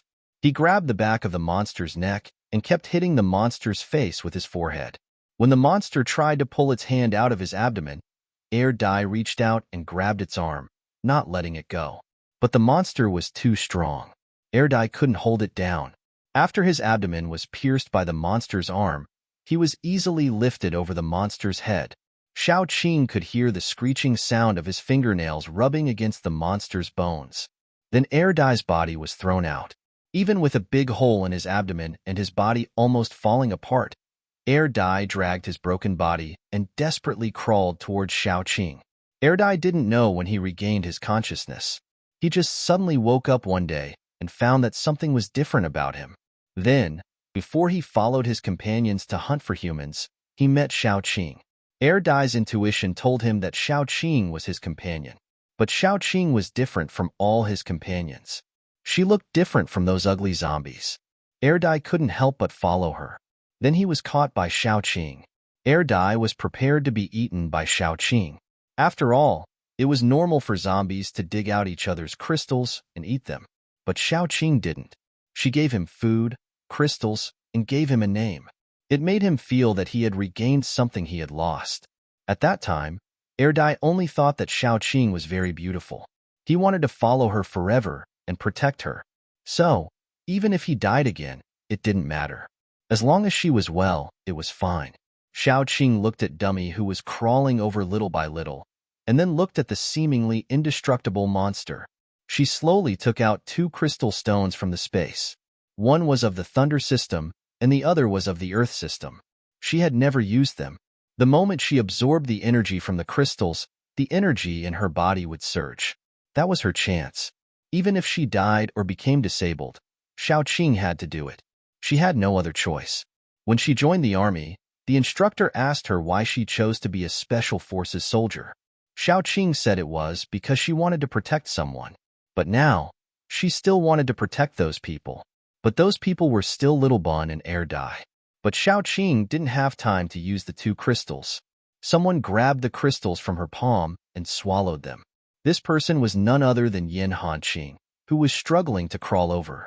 The moment he swallowed the crystal, this unyielding man let out a blood-curdling scream. The surface of his body suddenly erupted with lightning, mixed with an earthy yellow color. Then, the surface of his skin instantly cracked, and blood instantly flowed out. Hanqing struggled and threw himself at the monster. When the monster came into contact with the lightning on Hanqing's body, it began to scream. Hanqing immediately hugged the monster and rolled down the slope. Lightning flashed continuously. Xiaoqing stood up and staggered over. If she absorbed the crystals, she still had a chance to live. But if Hanqing swallowed the crystals, he was just an ordinary person. Other than exploding, was there any other outcome? When Xiaoqing ran down the slope, Hanqing and the monster were lying motionless in a depression. The monster's white bones had turned black. When Xiaoqing went to help Hanqing, she accidentally touched the monster. It instantly turned into ashes, leaving only a black crystal lying in the ashes. When Xiaoqing touched Hanqing, she was electrified. But she gritted her teeth and carried Hanqing on her back. She picked up the crystals and walked up the slope. The slope was full of injured people. When Xiaoqing carried Hanqing up the slope, she had no strength left. Her legs were weak, and she knelt beside Dai. Then Xiaoqing helped Dai check his injuries. If he was alive, he would have died. Xiaoqing was very glad that Dai was a zombie.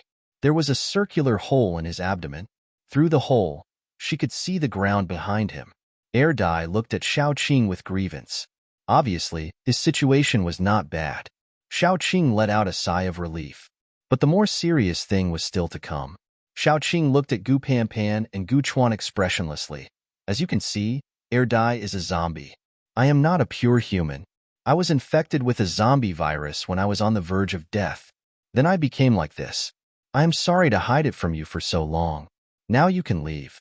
I need to use the off-road vehicle, or else I can't take the injured people away. You can take all the food in the car. Xiaoqing was very clear that not everyone could accept being with a zombie. Even if she was rational, everyone was afraid.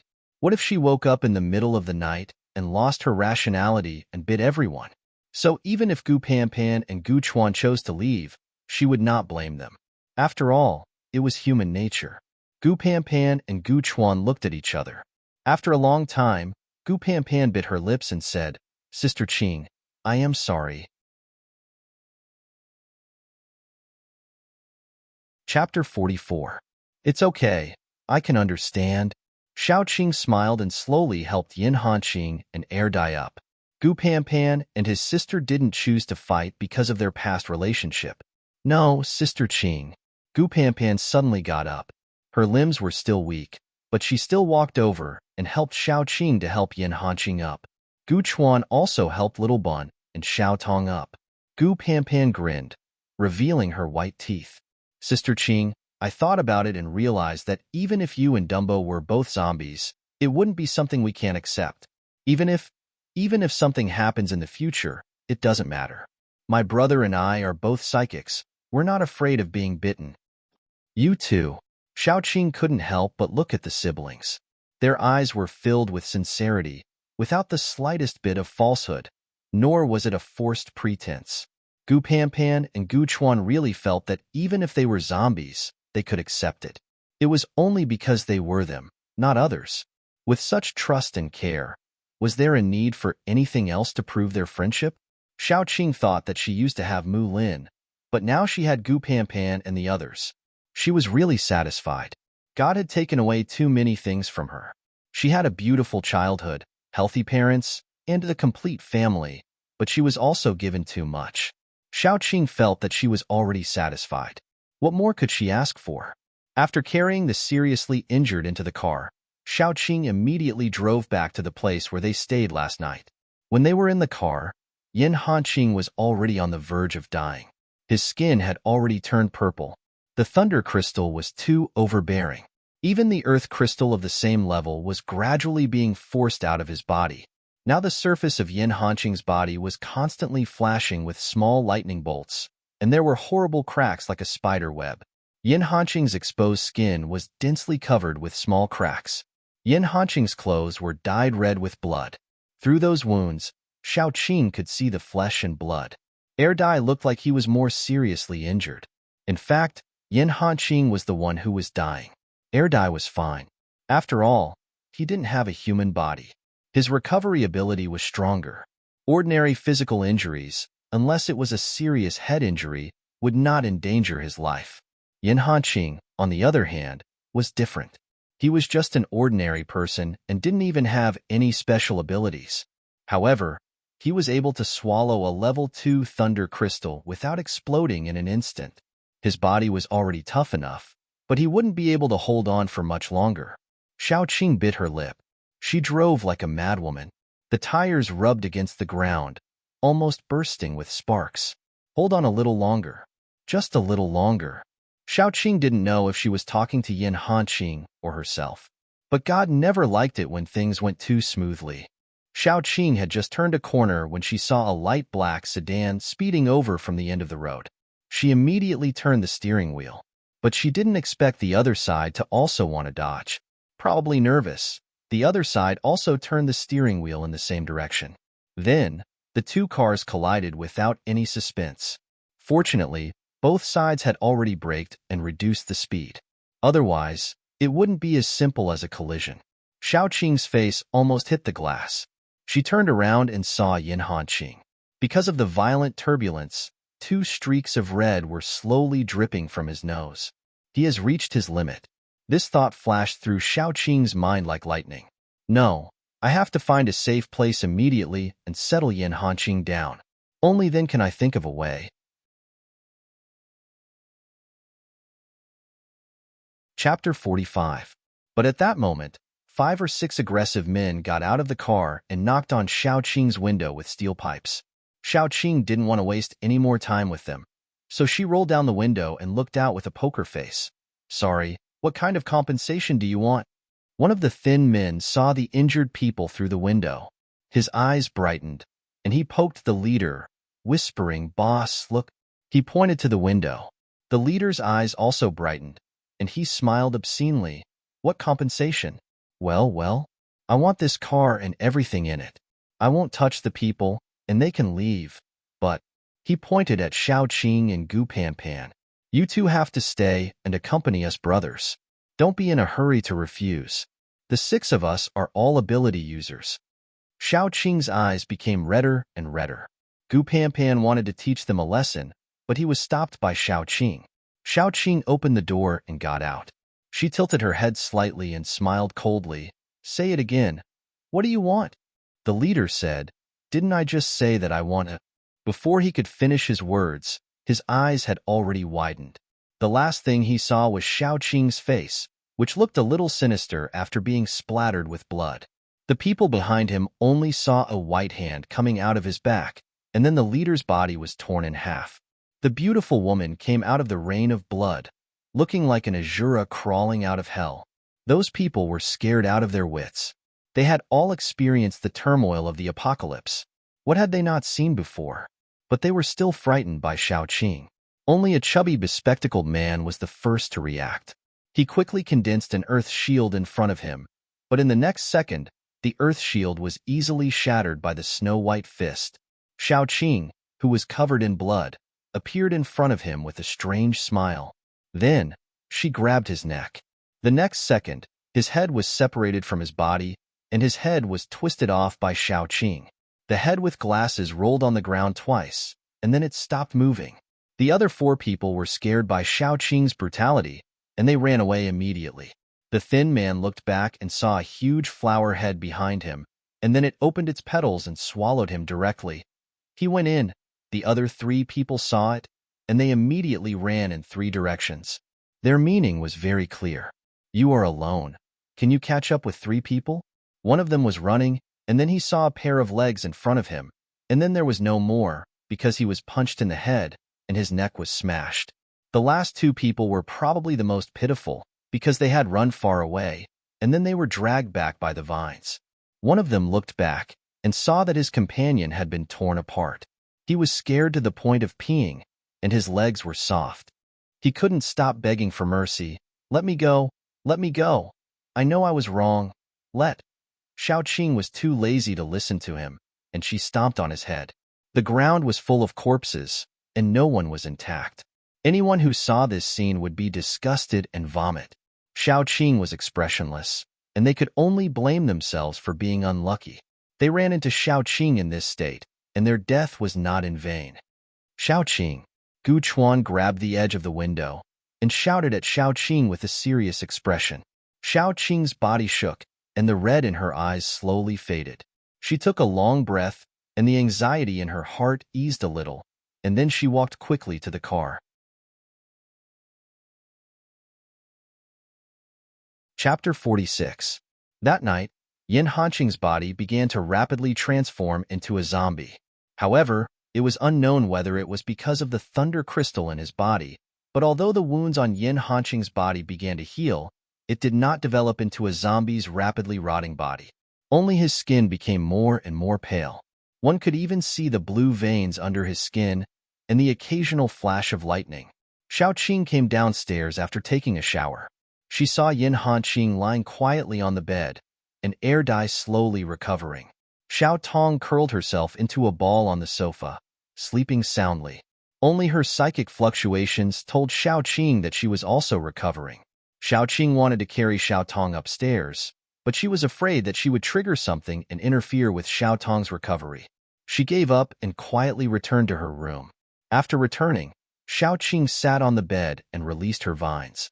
The vines were originally green in color, and even the barbs on them were green.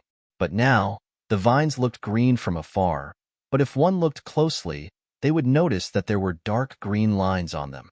Especially the barbs on the tip, there was a hint of black in the dark green color, which looked particularly scary.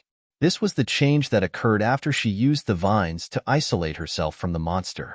It was as if the vines were infected by the monster's poison after being in contact with it for too long.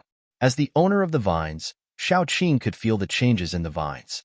In the past, although her vines had a little anesthetic toxin, it was very mild. Most of the time, she used it as a rope to tie people up.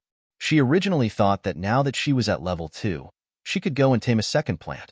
However, the vines gave her a pleasant surprise. Now, her vines had 2 more abilities. The first was rapid regeneration, which consumed her ability. The second was parasitism. Previously, she had used a parasitic ability to plant seeds in Mediterranean's body. But this time, the parasitism was much more useful. The small seeds were like bacteria, very difficult to detect. Also, after parasitizing a person, it was not like before where it would germinate. This time, it was controlled by Xiaoqing, and it could sleep in a person's body for a long time. Once Xiaoqing controlled the seeds to wake up, the rapidly growing seeds would inject poison into the person, corroding the person's internal organs. In the end, only the vines would be left in the person's stomach. This was undoubtedly a very scary ability. Of course, the most important thing was the poison. After the vines were infected with the monster's poison, they evolved. Although they could not completely lose control of the body like the monster, they inherited the monster's poison, which was especially corrosive and had some anesthetic effects. Xiaoqing immediately decided that before she reached level 3, she would not look for other plants to replace her vines. Also, Xiaoqing gave her vines a name, Ghost Vine, nicknamed Little Ghost.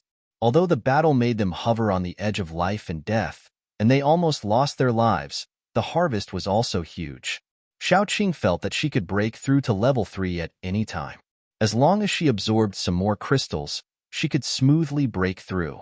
However, now that she was surrounded by a group of seriously injured people, Xiaoqing did not dare to break through. Otherwise, if something happened to her during the process, wouldn't she be killed? After Xiaoqing recovered a little and studied the effects of the vines, she fed Little Bun until he was full and left the room. Yin Hanqing still did not wake up. She suspected that the zombie poison was fighting with the thunder power in Yin Hanqing's body. If the thunder power won, the zombie poison would not be so terrible. Yin Hanqing was very likely to control this power and become a thunder power paranormal. After all, paranormals could not be infected. Of course, this was the best result. If the zombie poison won, Yin Hanqing would become a zombie. If he was lucky, he could keep his reason and thinking like Xiaoqing. If he was unlucky, he would become an ordinary zombie, only knowing hunger and eating flesh. Xiaoqing had prepared for the worst.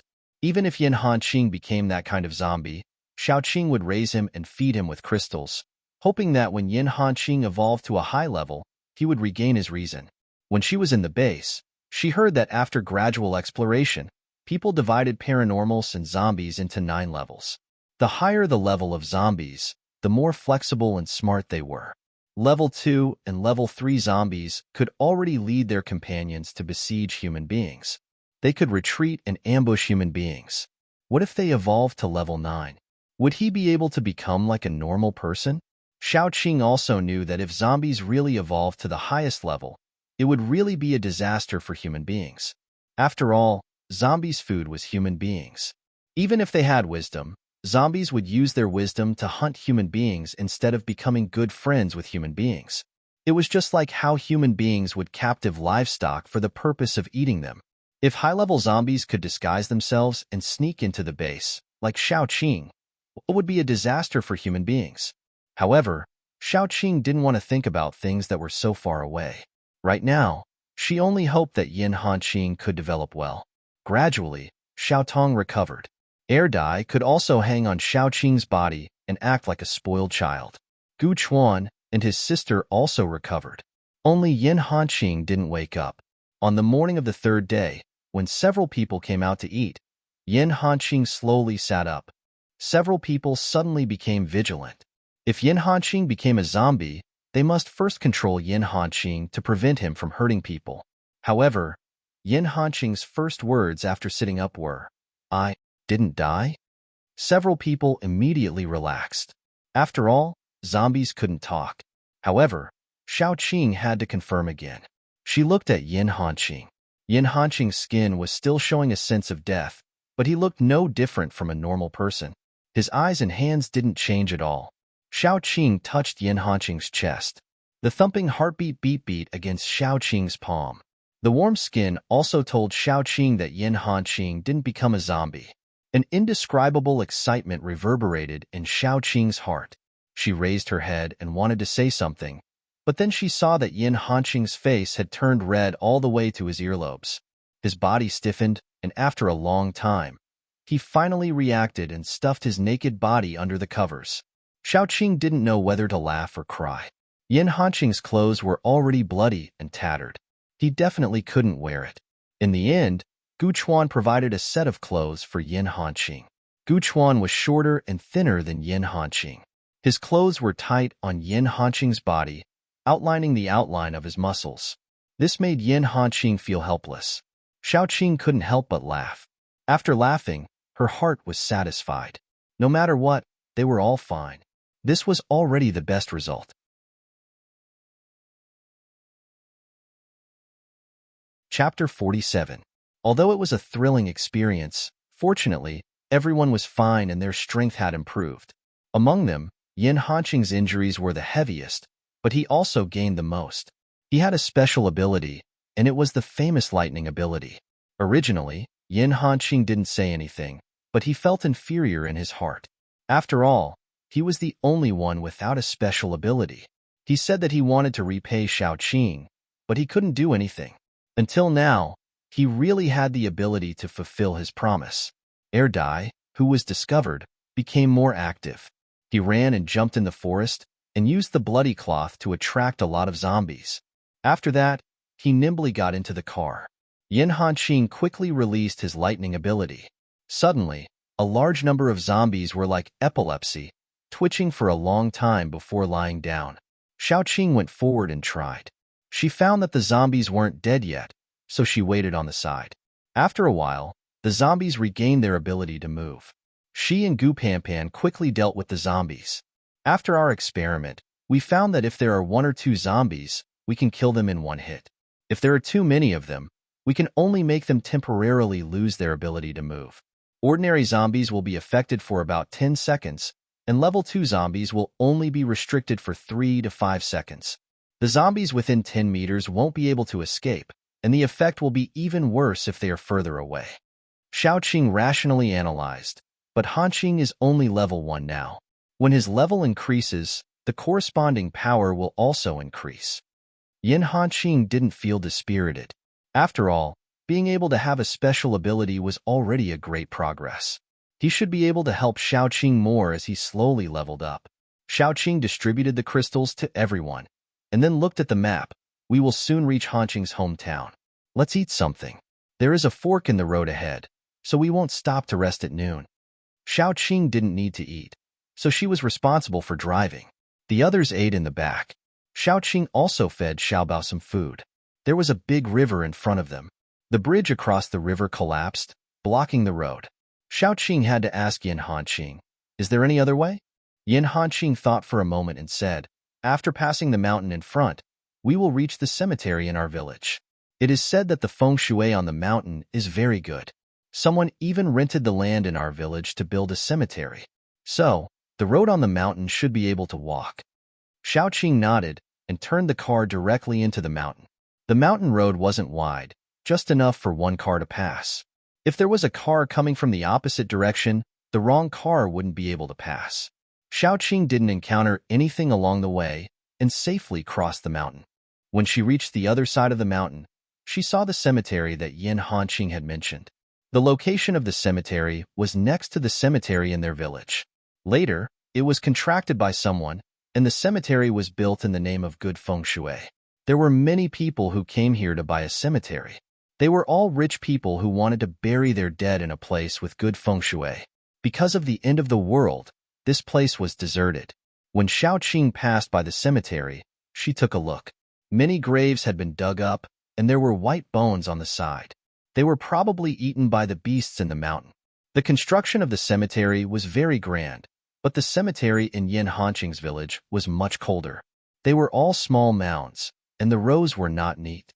Yin Hanqing quickly found his father's grave and knelt in front of it. "Father, I'm back."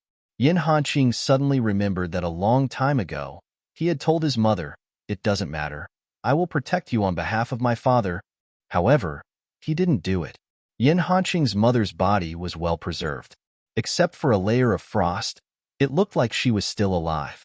Yin Hanqing dug the grave bit by bit with his bare hands. After nearly dying once, his body's tenacity and other aspects had become a lot stronger. Xiaoqing and the others didn't help Yin Hanqing. They just watched him dig up the grave, because everyone knew that Yin Hanqing needed to vent. This was the best way. There was only an urn in the coffin. Yin Hanqing put his mother in it, and then put the urn on his mother's chest. After looking at it for a long time, he slowly closed the coffin and buried it. Finally, Yin Hanqing knelt in front of the tombstone and used a military knife to carve his mother's name on the tombstone, side by side with his father's name. At that moment, Xiaoqing felt that Yin Hanqing's back had collapsed. She could imagine how Yin Hanqing had carried his mother on his back and struggled to survive in the end of the world. Finally, he saw hope, but his mother should be all his hope and motivation. That was why Yin Hanqing was so lost when he buried his mother. The lost Yin Hanqing looked at Xiaoqing, and then he slowly calmed down, as if he had a goal to live on. Xiaoqing always felt that people like Yin Hanqing lived too tirelessly. His whole life was lived for others. Thinking about it carefully, wasn't she the same? Wasn't it her family that supported her to live on? "Let's go." Yin Hanqing looked at his palm. The fingertips that had been scraped by digging up the grave had already healed. That kind of strange recovery speed was almost comparable to air dye. "Let's stay here for 2 days." Xiaoqing shook her head. "I saw that many graves in the nearby cemetery were dug up, and the corpses were dragged out and eaten. I'm worried that there might be some beasts nearby. In case, we should stay and observe." Yin Hanqing looked at Xiaoqing and the others with some gratitude. He was a little embarrassed that they kept delaying because of him, but he wouldn't say thank you out loud. He would remember this friendship in his heart. "Let's go to my house first," Yin Hanqing suggested. "My house is just beside the village, so it's convenient to come and go." "Okay." Xiaoqing nodded and led the group in the direction of Yin Hanqing's house. The single-story houses here were all in the courtyard, which was what the local dialect called the patio. They were covered with stainless steel covers, plastic films in winter, and gauze nets in summer to prevent mosquitoes, rain, and snow. Yin Hanqing's house was the same, so they couldn't climb the wall without the key. They could only open the door by force. Gu Panpan wanted to open the door by force, but she was stopped by Gu Chuan. He took a military knife and cut the lock. The house had been empty for a long time, so dust and cobwebs were everywhere. When the door was opened, the dust flew up arrogantly. The few of them covered their mouths and noses and walked in. "Mom used to plant some vegetables in the courtyard, but we took them away when she left." Yin Hanqing recalled the past and smiled. They walked into the courtyard and saw a few wilted vegetables standing crookedly on the piece of land in the middle of the courtyard that had been set aside for planting. They actually grew again. Gu Panpan's eyes widened, and she clapped her hands. "Let's cook the vegetables tonight." Xiaoqing pushed open the door to the central room. "Don't just focus on eating. Let's settle down and assign who to look after the cemetery tonight."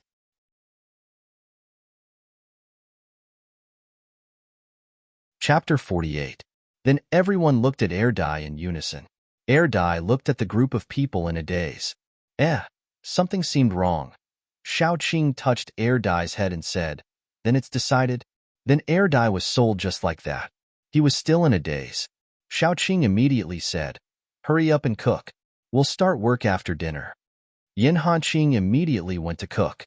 Xiaoqing looked at Erdai, then at Yin Hanqing, and finally at Little Bun. She immediately felt that she was a winner in life. Before dinner was finished, Xiaoqing sat in the yard and watched Little Bun learn to walk with Xiao Tong's help. She suddenly felt that someone was sneakily peeping outside. Xiaoqing's vigilance immediately went up. Ever since the last incident, Xiaoqing felt like she was about to become a bird that was startled by the twang of a bough. She listened carefully. The breathing was heavy, and the footsteps were not well hidden. It was not a professional. It should be a living person. Xiaoqing thought carefully. Thin vines slowly crept out like snakes. After a while, there was a scream outside. Xiaoqing quickly kicked the door open. Then she saw two skinny people lying outside the door, tied up tightly by vines. The two people, a man and a woman, looked to be in their 40s or 50s. Their expressions were very frightened. Both of them were so thin that they looked like two skeletons. Don't kill us." The woman screamed and said in horror, I know Yin Hanqing. That young man is Yin Hanqing, right?" Xiaoqing put down her raised hand silently. "Who are you? Why are you sneaking around here?" The man immediately said, "We are residents of the village. In terms of seniority, Hanqing has to call me uncle." The woman immediately echoed, Yes. I saw you enter the village just now. I saw someone who looked like Hanqing, so I came to have a look. I don't mean anything else." Xiaoqing narrowed her eyes slightly. She did not immediately believe their words. Instead, she immediately called Yin Hanqing over. Yin Hanqing had just finished cooking 2 dishes. He was still smelling of oil and smoke. He hurried over. "What's wrong?" When the 2 people saw Yin Hanqing, they shouted happily, "Nephew, it's me and your aunt." Yin Hanqing's face was a little cold. However, he always looked serious, so ordinary people could not see it. Xiaoqing was always observant, so she could see that Yin Hanqing's temperature had dropped at a glance. The 2 men were still shouting, "Eldest nephew, hurry up and ask her to let us go. Don't forget that when your father died, we were the ones who helped your family. If it wasn't for us, you wouldn't have been able to grow up to this age." Yin Hanqing looked at Xiaoqing awkwardly. Xiaoqing took back the vines. The 2 people got up and patted the dust off their bodies. The woman said, "We're all on the same side. Is this my niece-in-law? She's so beautiful." Yin Hanqing looked at Xiaoqing awkwardly and then said, "What's the matter?" As soon as he said this, the woman's face sank. She smelled the aroma of food and said, "Hanqing, what do you mean? Don't you recognize your relatives at this time? Now your uncle and I are starving to death. Even if you don't remember that we're relatives, you have to remember that we helped you at that time, right?" Yin Hanqing pursed his lips. He was very embarrassed. Xiaoqing pulled him and said, "Since you're Hanqing's relatives, then come in. Although we don't have much food, we can still afford a meal." The 2 people immediately walked in happily. Xiaoqing greeted them in advance, and Air Dai hid in the house. Gu Panpan also brought out the dishes and some dry food. Yin Hanqing returned to the kitchen and finished the unfinished dishes. Then the 2 people consciously sat down at the table. One of them took a few packs of compressed biscuits and stuffed them into his pocket. The other took a piece of biscuit and stuffed it into the woman's mouth while eating. They didn't even use chopsticks. They grabbed the food with their hands and stuffed it into their mouths, especially the plate of bacon, which was eaten in a short while. When Yin Hanqing came out with the dishes, he saw the 2 of them gobbling up the food on the table. His originally ugly face became even colder. When the woman saw Yin Hanqing, she waved her hand. "Hanqing, hurry up and bring it over. The dishes are running out." Xiaoqing gave Yin Hanqing a look. Yin Hanqing silently brought the dishes to the table. The 2 people ate 4 servings of food. In the end, they patted their round bellies and didn't forget to stuff food into their pockets. Not to mention Yin Hanqing. Even the onlookers couldn't stand it. If it weren't for Xiaoqing stopping her, Gu Panpan would have mocked them. The woman was also thick-skinned.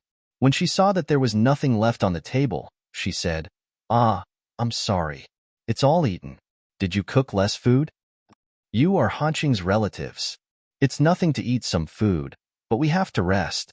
Xiaoqing's intention to drive them away was very obvious. The woman didn't seem to hear it and kept looking into the room. Yin Hanqing couldn't help but say, "Auntie, the sun is going down. If there's anything, let's talk about it another day." "No, what if you leave next day?" "Hanqing, Auntie, I have something to discuss with you. Look, you came back from outside. You must have brought a lot of food, right? Your uncle and I helped you a lot in the past, didn't we? Just for the sake of returning the favor, you should give us a few bags of food, right? We don't ask for much. A dozen bags will be enough. Don't tell us that you don't have any. How can such little food be compared to the food we saved in the past? Yin Hanqing lowered his voice and said, Auntie, I really don't have that much. The woman immediately opened her eyes wide. She was already skinny. When she opened her eyes, only a pair of gloomy eyes were left on her face. She looked even more horrifying. Without saying anything, she sat on the ground and began to cry. There's no justice. What kind of people are you? In the past, we didn't eat or drink. We starved and helped you. Now we're asking you for some food and you don't even give us. Have you eaten your heart? Yin Hanqing's expression was very stiff. He couldn't take out a dozen bags of food. Even if he could, he wouldn't give it to her. Yin Hanqing's silence made the woman even worse. She cried and looked into the room. She didn't shed many tears, but her eyes were very sharp. I saw it all. What's that piled up in the corner?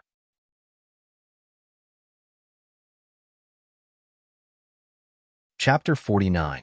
In fact, Xiaoqing had already reached out her hand, but when she saw Dai's innocent eyes, she felt like she was touching an underage boy. She coughed and took her hand back. However, Dai didn't want to. He seemed to think that Xiaoqing didn't like him, so he took Xiaoqing's hand and put it on his thigh. Xiaoqing felt that she seemed to have led Dai astray.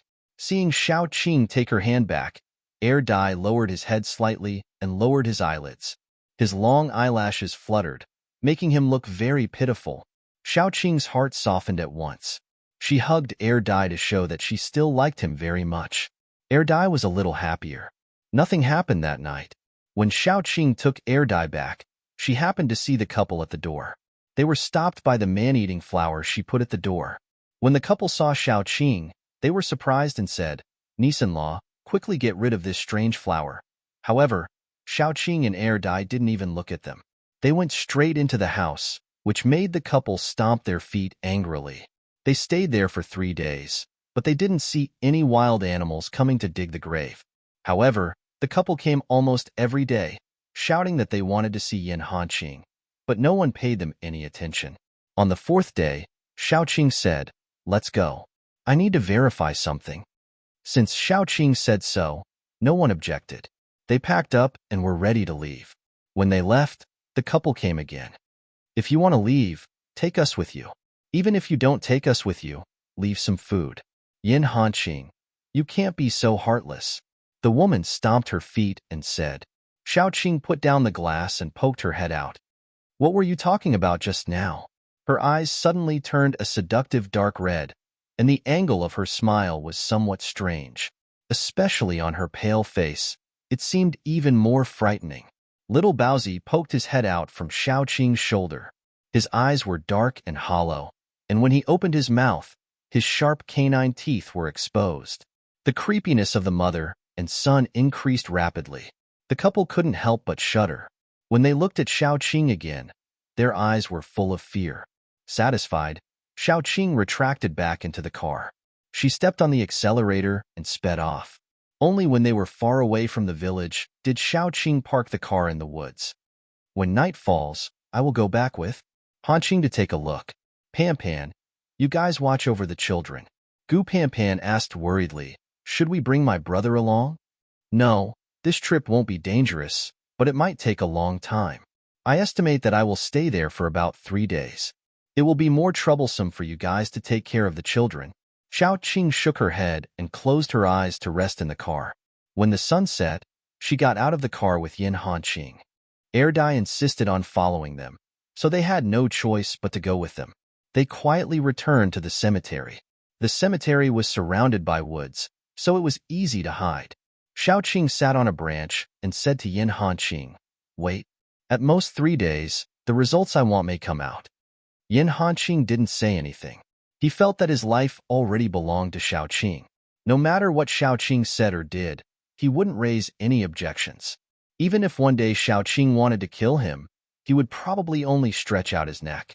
Yin Hanqing was thinking. Suddenly he was pushed. Then he saw Dai grinning at him fiercely, and then squeezed between him and Xiaoqing. The branch was thicker, so it was easy for 2 people to sit there, but it was very crowded for 3 people. Yin Hanqing was about to be pushed to the thinner part of the branch. Xiaoqing had no choice but to hold Air Dai in her arms. Air Dai's body was slender, but thin. He fit perfectly in Xiaoqing's arms, but his long legs were dangling. Fortunately, he was hanging in the air. Air Dai had a fierce look, but once he was held in Xiaoqing's arms, the whole zombie became gentle and obedient. If zombies didn't blush, his ears might have turned red. "Don't move, or else we'll be the ones falling." Xiaoqing couldn't help but tighten her arms around Air Dai's waist. Air Dai's thin waist was very nice to touch, but it was too little meat. Xiaoqing couldn't help but sigh. If Air Dai was a normal teenager, she might not be able to control herself and become a beast. She would definitely feed Air Dai until he was white and fat. Every day, she would press him on the bed and eat him. After all, this was an obedient and handsome teenager who was dead set on her. The key word was teenager. That's right, as a girl with a boy toy, she had no principles. Air Dai didn't know Xiaoqing's thoughts at all. If he knew, he would probably wash himself clean, strip naked, and climb onto Xiaoqing's bed. Xiaoqing, who felt that she still had some principles, remembered that there was still Yin Hanqing beside her. She coughed and pretended to be serious. "We have to pay attention to whether there's any movement." Yin Hanqing nodded and looked at the sky. The sun set very quickly. At the moment, there was no trace of sunlight. The dark clouds were like a black curtain, completely covering the moon. "I'll keep watch. You have a good rest." "Let me do it. I'm not sleepy. You should rest well. Nothing should happen tonight." Thanks to the strange body, Xiaoqing's night vision became very strong. She sat on a tree branch and could even see the words on the tombstones at the edge of the cemetery. She couldn't see anything further. Yin Hanqing was very determined. "Let me do it. I've slept a lot these 2 days, so I don't feel like sleeping at night." Xiaoqing thought about it and said, "How about this? I'll be in charge of the first half of the night, and you watch the second half of the night." Air Dai pulled Xiaoqing's sleeve discontentedly. Xiaoqing immediately changed her mind. "Air Dai and I will watch the first half of the night, and you watch the second half of the night." Air Dai was satisfied. Yin Hanqing also knew that with Xiaoqing's temper, it was impossible for her to let him watch the whole night alone. So he nodded and leaned against the tree trunk to rest. At midnight, he could take over Xiaoqing's shift. Sure enough, nothing happened for the first 2 days. Until the night of the 3rd day, 2 black figures suddenly appeared in the cemetery.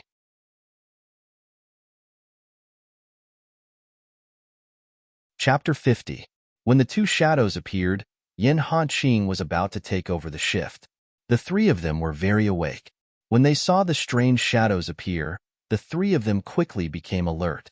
Xiaoqing didn't say anything. She just made a hand gesture. Air Dai and Yin Hanqing immediately flanked them from the left and right. Xiaoqing quietly crept closer and heard the conversation between the 2 of them. A woman's voice said, "Anyway, they have left. Why are we still here in the middle of the night? I feel a little scared.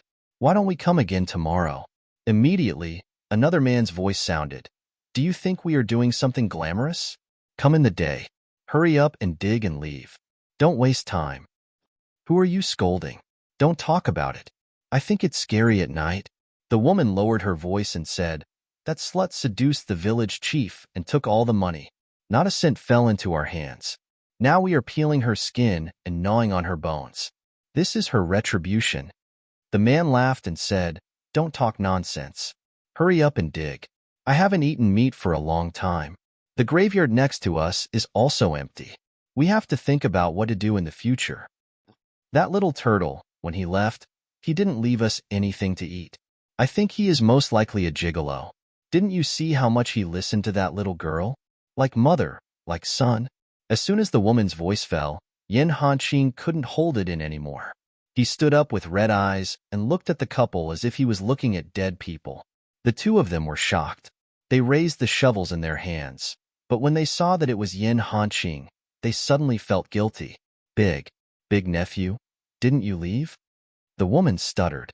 Yin Hanqing looked at the couple with cold eyes and said coldly, "If I leave, I'm afraid that even my mother's body will be ruined by you heartless things. Yin Hanqing had never cursed in his life, but this time, he really couldn't help it. To be honest, half of the blood in his body was the same as the man in front of him, but this person could be so cruel as to rob the money of the widow and the orphan. This money was the compensation for his father's death. Anyone with a bit of conscience wouldn't do such a thing. What's more, in the end, they didn't even plan to let go of his mother's corpse. Those filthy words made him burn with anger. Yin Hanqing had also thought that no matter what, this couple was his last family in this world. So even if they had done all kinds of bad things, Yin Hanqing was not prepared to deal with them. However, they had stepped on Yin Hanqing's bottom line. They shouldn't have done anything to Yin Hanqing's mother. This is my mother's grave. I didn't want to see blood in front of her grave.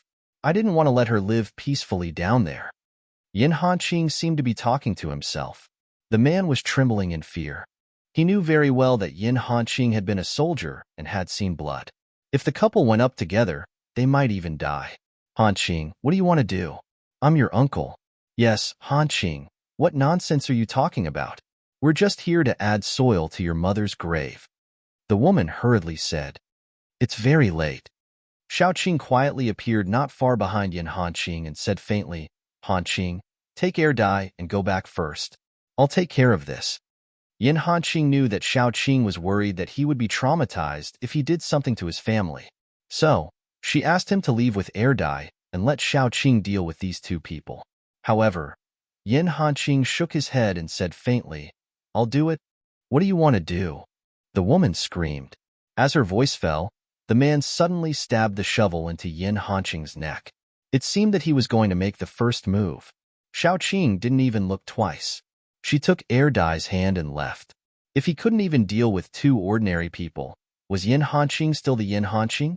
She wasn't worried at all. After leaving the cemetery, Xiaoqing couldn't help but chuckle. They chose a good place. At least they won't die without a burial place. After about 2 minutes, Yin Hanqing came out. There was still the smell of blood on his body. It wasn't very strong, but to Xiaoqing, it was very clear. Dealt with? Xiaoqing turned around and saw Yin Hanqing silently take out a cigarette. After a long time, he couldn't find a lighter. In the end, he just held the cigarette between his fingers and didn't smoke. They don't deserve to be buried in the Yin family's ancestral grave, Yin Hanqing said coldly. He didn't say how he dealt with the two people. Xiaoqing also didn't ask. The three people strolled in the direction of the car. She knew that Yin Hanqing must be feeling bad. He was a very loyal and honest man. He was like a mountain, silent and reliable. This kind of man was usually very affectionate, whether it was family or kindness. Although the two people were not good, they were still his family in the end. They were his last family in this world. Xiaoqing knew that Yin Hanqing would be depressed for a while at most, and then he would bury everything in his heart. This man looked silent and cold, but in fact, he was already out of breath from the pressure. She could tell that Yin Hanqing did not smoke before. His smoking posture was clumsy and immature, and his knuckles did not have any traces of smoking due to years of smoking. He must have developed the habit of smoking after the apocalypse. This man had too many responsibilities.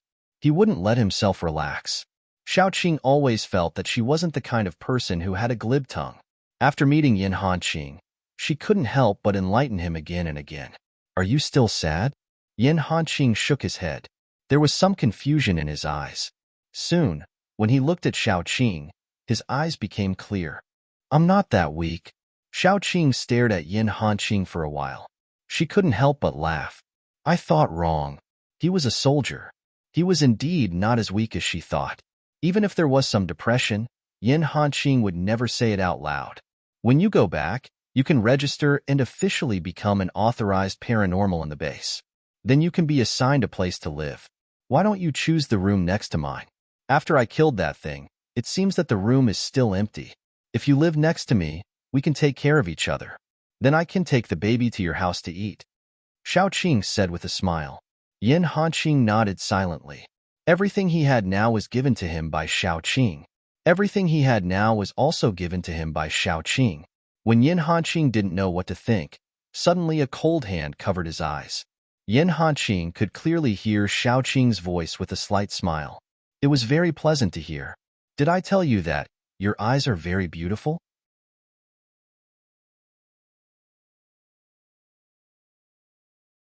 Chapter 51. It was said that nature was very cruel. Only the fittest survived. Just like the giraffes with short necks, they were gradually eliminated because they could not eat enough food or failed to find a mate. The remaining ones were all giraffes with long necks. Now, the ones eliminated by nature were ordinary people. Zombies were slowly evolving, and so were superpowered people. Only ordinary people stayed in the same place. Sooner or later, the number of ordinary people would gradually decrease because of various reasons. Then, in order to adapt to the environment, most of the newborns would be superpowered people. Maybe there would be only superpowered people left in the world. Xiaoqing was shocked by her own imagination. She felt that her imagination was likely to come true. If it went on like this, maybe one day, the world would become what Xiaoqing thought it would be. The return trip was faster than when they had come. Even though they had spent most of their time hunting zombies, the time they returned was much earlier than they had expected. The closer they got to the base, the more worried Xiaoqing was. The air dye was too weak. It was very difficult to disguise as a normal person and enter the base. However, she couldn't leave the air dye outside. The more she thought about it, the more worried Xiaoqing became. They were a search team that had just returned to the base. Superpowered people didn't need to go through the observation period, but superpowered people from outside had to go through the inspection. What's more, the air dye couldn't disguise as a superpowered person. If they really wanted to disguise, they could only disguise as a superpowered person with speed or strength. However, during the physical examination, Dummy was still easily exposed. Xiaoqing was so worried that she had a headache. She didn't dare to take Dummy to have a try. If Dummy's identity was discovered, she would walk into a trap and be caught like a turtle in a jar. Xiaoqing wanted to let the air dye wait outside, but when she saw the air dye's ignorant and dependent eyes, she couldn't say anything. What was the difference between leaving the air dye outside and abandoning it?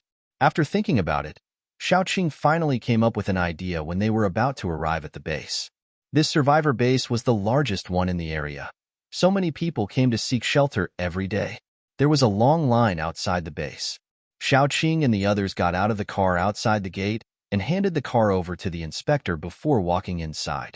As paranormals of the base, Xiaoqing and the others naturally didn't need to line up. They could directly enter after flashing their badges. Yin Hanqing, on the other hand, had to be tested. "Sister Qing, you're back?" The young man working at the reception desk said enthusiastically. His special ability was related to his sense of smell, which was not very useful in combat. So he was arranged to receive the special ability users coming in and out. "Well, my teammates awakened their superpowers during the battle. I also brought back 2 of my relatives, who are also superpowered." Xiaoqing said, "Where should we go for the test?" The teenager immediately looked envious. There were also some ordinary people who suddenly awakened their abilities in dangerous situations. These awakened abilities were often more useful, unlike him. "Just test it inside." Xiaoqing nodded and led the others in. The young man saw that there were 2 girls following behind Xiaoqing. They didn't look old, and they were both timid and good-looking. One of them was taller and looked dull, while the other was younger and looked a little panicked. The person in charge of recording was a man in his 30s. His ability was very special. He could detect the fluctuations of a special ability and analyze its strength and type. So he was arranged to record the special abilities. A newcomer? The man looked up and saw Xiaoqing. His eyes softened a lot. After all, it was rare to see a young, beautiful, and female superpowered person. As a man, he was very tolerant of young, beautiful, and most importantly, single female superpowered people like Xiaoqing. "My teammates awakened their superpowers during the battle, so I came to record it. And my 2 cousins." Xiaoqing asked Yin Hanqing to come forward first. The man was surprised and said, "Release your superpowers first." Yin Hanqing raised his hand, and a small bolt of lightning flashed in his palm. Lightning ability. Not bad. It's at level 1. The man quickly recorded Yin Hanqing's basic information, then gave Yin Hanqing a badge that represented a superpowered person. Yin Hanqing stood aside. Xiao Qing held Xiao Tong's hand and said, "This is my cousin, Xiao Tong. She's 12 years old. Her superpower is mental. Her name is Tong." Xiao Tong released her superpower when her name was called. She couldn't control her superpower very well, but she could still control it freely. Level 1 mental. It's very rare. It's even rarer than the lightning ability. The man's eyes were full of surprise. He recorded Xiao Tong's information again. The last one to step forward was Air Dai. He was wearing a knee-length skirt, and his face was very delicate with makeup. He held Xiao Qing's hand tightly and looked very scared. Xiao Qing had to explain, "This is my cousin, Xiao Yang. He's not in good spirits because he had been, alas, that kind of bad thing. Then he had some mental problems. He always thinks that he's a girl, so he doesn't dare to interact with strangers." The man looked at Air Dai with sympathy, and then he suddenly understood. Xiao Qing continued, "He's a strength-type superpowered person. He just awakened his superpower." Xiao Qing nodded and signaled Air Dai to show it to the man. Air Dai reached out his finger and poked a hole in the marble table. Yes, he poked a hole. The man was dumbfounded. He had seen many strength-type superpowered people, but it was the first time he saw someone like Air Dai who could poke a hole in the marble table with pure physical strength. He moved too fast. I didn't catch the fluctuation of his superpower at all. He's a level 1 superpowered person. Can you release it again? Xiao Qing lowered her voice and asked gently. Air Dai shyly hid behind Xiao Qing. Xiao Qing said embarrassedly, "He's too shy. You see, it's the same." The man waved his hand and quickly recorded Air Dai's information. On the one hand, he felt that an ordinary person could poke a hole in the marble table with his finger. On the other hand, beautiful girls always needed special treatment. He should give Xiao Qing some special treatment. Maybe, Xiao Qing thought he was a good person and wanted to marry him or something. "Thank you very much. I'll treat you to a meal when I'm free." Xiao Qing smiled and left with a group of people. As soon as they left the testing area, Xiao Qing breathed a sigh of relief. She finally got through. As long as Air Dai was successfully registered as a superpowered person in the base, he would be able to enter and leave freely without worrying about being discovered. Xiao Qing was in a much better mood than she had expected. "Pan, you guys wait here for the wind. After the car passes the inspection, we can drive it back. Han Qing and I will go back to cook first. Let's eat dinner together."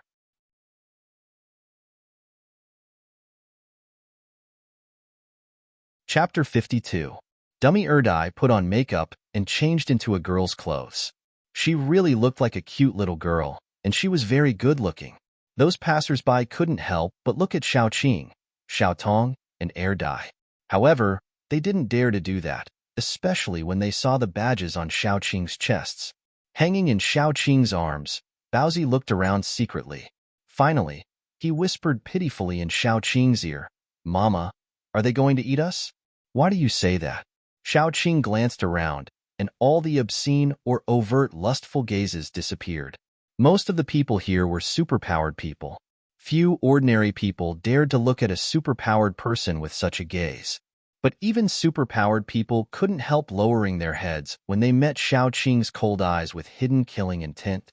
"Because the way they look at us is very scary." Little Bun's eyes widened, full of doubt. Xiao Qing touched Baozi's head. "Baby, you're wrong. There is no such thing." Baozi looked around again. Indeed, those obscene eyes were gone. Xiao Qing held Baozi and went back to her home with Air Dai, Xiao Tong, and Yin Han Qing. The house next to Xiao Qing's was indeed empty. When they started to cook, Yin Han Qing went through the formalities and moved into the house next to Xiao Qing's. And they were ready to officially establish their superpowered team. There were many search teams in the base, but only a team with more than 5 superpowered people could be called an official superpowered team. The others could only be called a search team. Xiao Qing's team now had more than 5 superpowered people. It was reasonable for them to establish a superpowered team. After all, a superpowered team was much better than an ordinary search team, and they needed to hand in less materials. After dinner, Xiao Qing was ready to take Yin Han Qing and others to register the superpowered team. The dinner was very rich, celebrating their safe return. Although the trip was dangerous, they didn't have any casualties. Yin Hanqing awakened his superpower, and Xiao Tong joined them. It could be said that it was double happiness. After dinner, they went to register the superpowered team together. The registration place was the place where tasks were handed in. They bypassed the front desk and entered the studio. There was a baby-faced but big-breasted girl who was in charge of registration. She lazily raised her head and glanced at Xiaoqing and the others. When she saw that they were all ability users, she perked up. Are you here to accept a mission? No. We're going to set up a superpowered team. Xiaoqing glanced at the girl's breasts and instantly looked away. The girl opened the registration book and asked, Then what's the name of your superpowered team? Xiao, bad at naming, Qing was a bit confused at that time. She was a person who could name people. Ah no, zombies. This kind of name trash. What kind of good name could she come up with? Xiaoqing turned to look at her teammates expressionlessly. Yin Hanqing silently lowered his head. Gu Chuan also turned his head. Gu Panpan looked blank, and Air Dai didn't even need to look at them. The whole team was bad at naming. Was it true that birds of a feather flock together? Xiaoqing couldn't help but feel a little desperate. She glanced at the big-breasted girl who had been waiting for a long time with a pin in her hand. She thought for a moment and said, Can we call it the superpowered team? The big-breasted girl was speechless. If being bad at naming was considered a disability, Xiaoqing was definitely at level 6. Then sonorous rose? Xiaoqing couldn't help but think of a certain TV series and shamelessly decided to use this name. However, the big-breasted girl said seriously, I'm sorry, this name is already used by someone. Then, Together under the wind and rain? I'm sorry, this name is already used by someone. Godslayer? I'm sorry, this name is already used by someone. After thinking of more than 10 names, Xiaoqing felt a little exhausted and a little irritable. Why was thinking of a name more tiring than killing a bunch of zombies? What about Baby Ming? Don't tell me that this name is already used by someone. No, congratulations on the success of your superpowered team. The big-breasted girl smiled, but she was complaining in her heart. Who would call themselves Baby Ming's superpowered team? It sounded cowardly. Okay, it would be weird if someone used this name. No objections? Xiaoqing turned around and saw a bunch of hairy heads nodding like chickens pecking at rice. Gu Panpan said very flatteringly, I think this name is pretty good. It sounds very cute. Then who is the captain? The big-breasted girl resisted the urge to complain and asked. Gu Panpan immediately said, Xiaoqing, the captain is Xiaoqing. Gu Panpan's meaning naturally represented her expressionless brother, and Yin Hanqing naturally supported Xiaoqing. As for Air Dai, there was no need to ask. I'm the captain, Vice Captain Gu Chuan. Xiaoqing didn't refuse and nodded.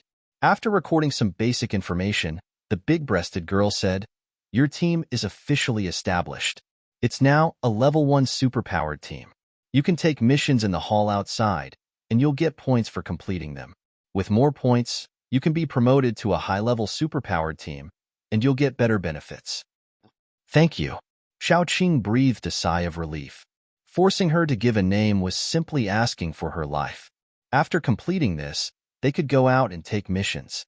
Many missions were only open to official superpowered teams. Xiaoqing went outside and looked through the mission list. She saw many missions that required the purchase of high-level zombie crystals. It seemed that the existence and function of zombie crystals were indeed known to the whole world. After directly ignoring the missions that required the purchase of zombie crystal nuclei, Xiaoqing's eyes skipped over a bunch of simple missions that didn't have any good rewards. Her eyes fell on a very obvious one. Level 2 or below, no missions that didn't have at least 3 level 2 superpowered members in the team. In the mission hall, apart from some of the missions issued by the base, some of them were issued by people in the base. For example, this mission was issued by the base at first glance. According to the mission, a lot of confidential information was stored in the municipal building in the city center. Some of it was about the purification of water resources, which was originally intended to be submitted to the capital. After the apocalypse, most of the water resources exposed to the Earth's surface were heavily polluted, and some of them were contaminated by the zombie virus. Even if the water was boiled, no one dared to drink it. If they could get that information and let the researchers study it, they might be able to find a way to purify water resources. For others, this mission was extremely difficult, but for Xiaoqing, it couldn't be any easier. Don't forget, ordinary zombies wouldn't attack her. She could enter and exit the zombie-dense city as if she was entering a no-man's land.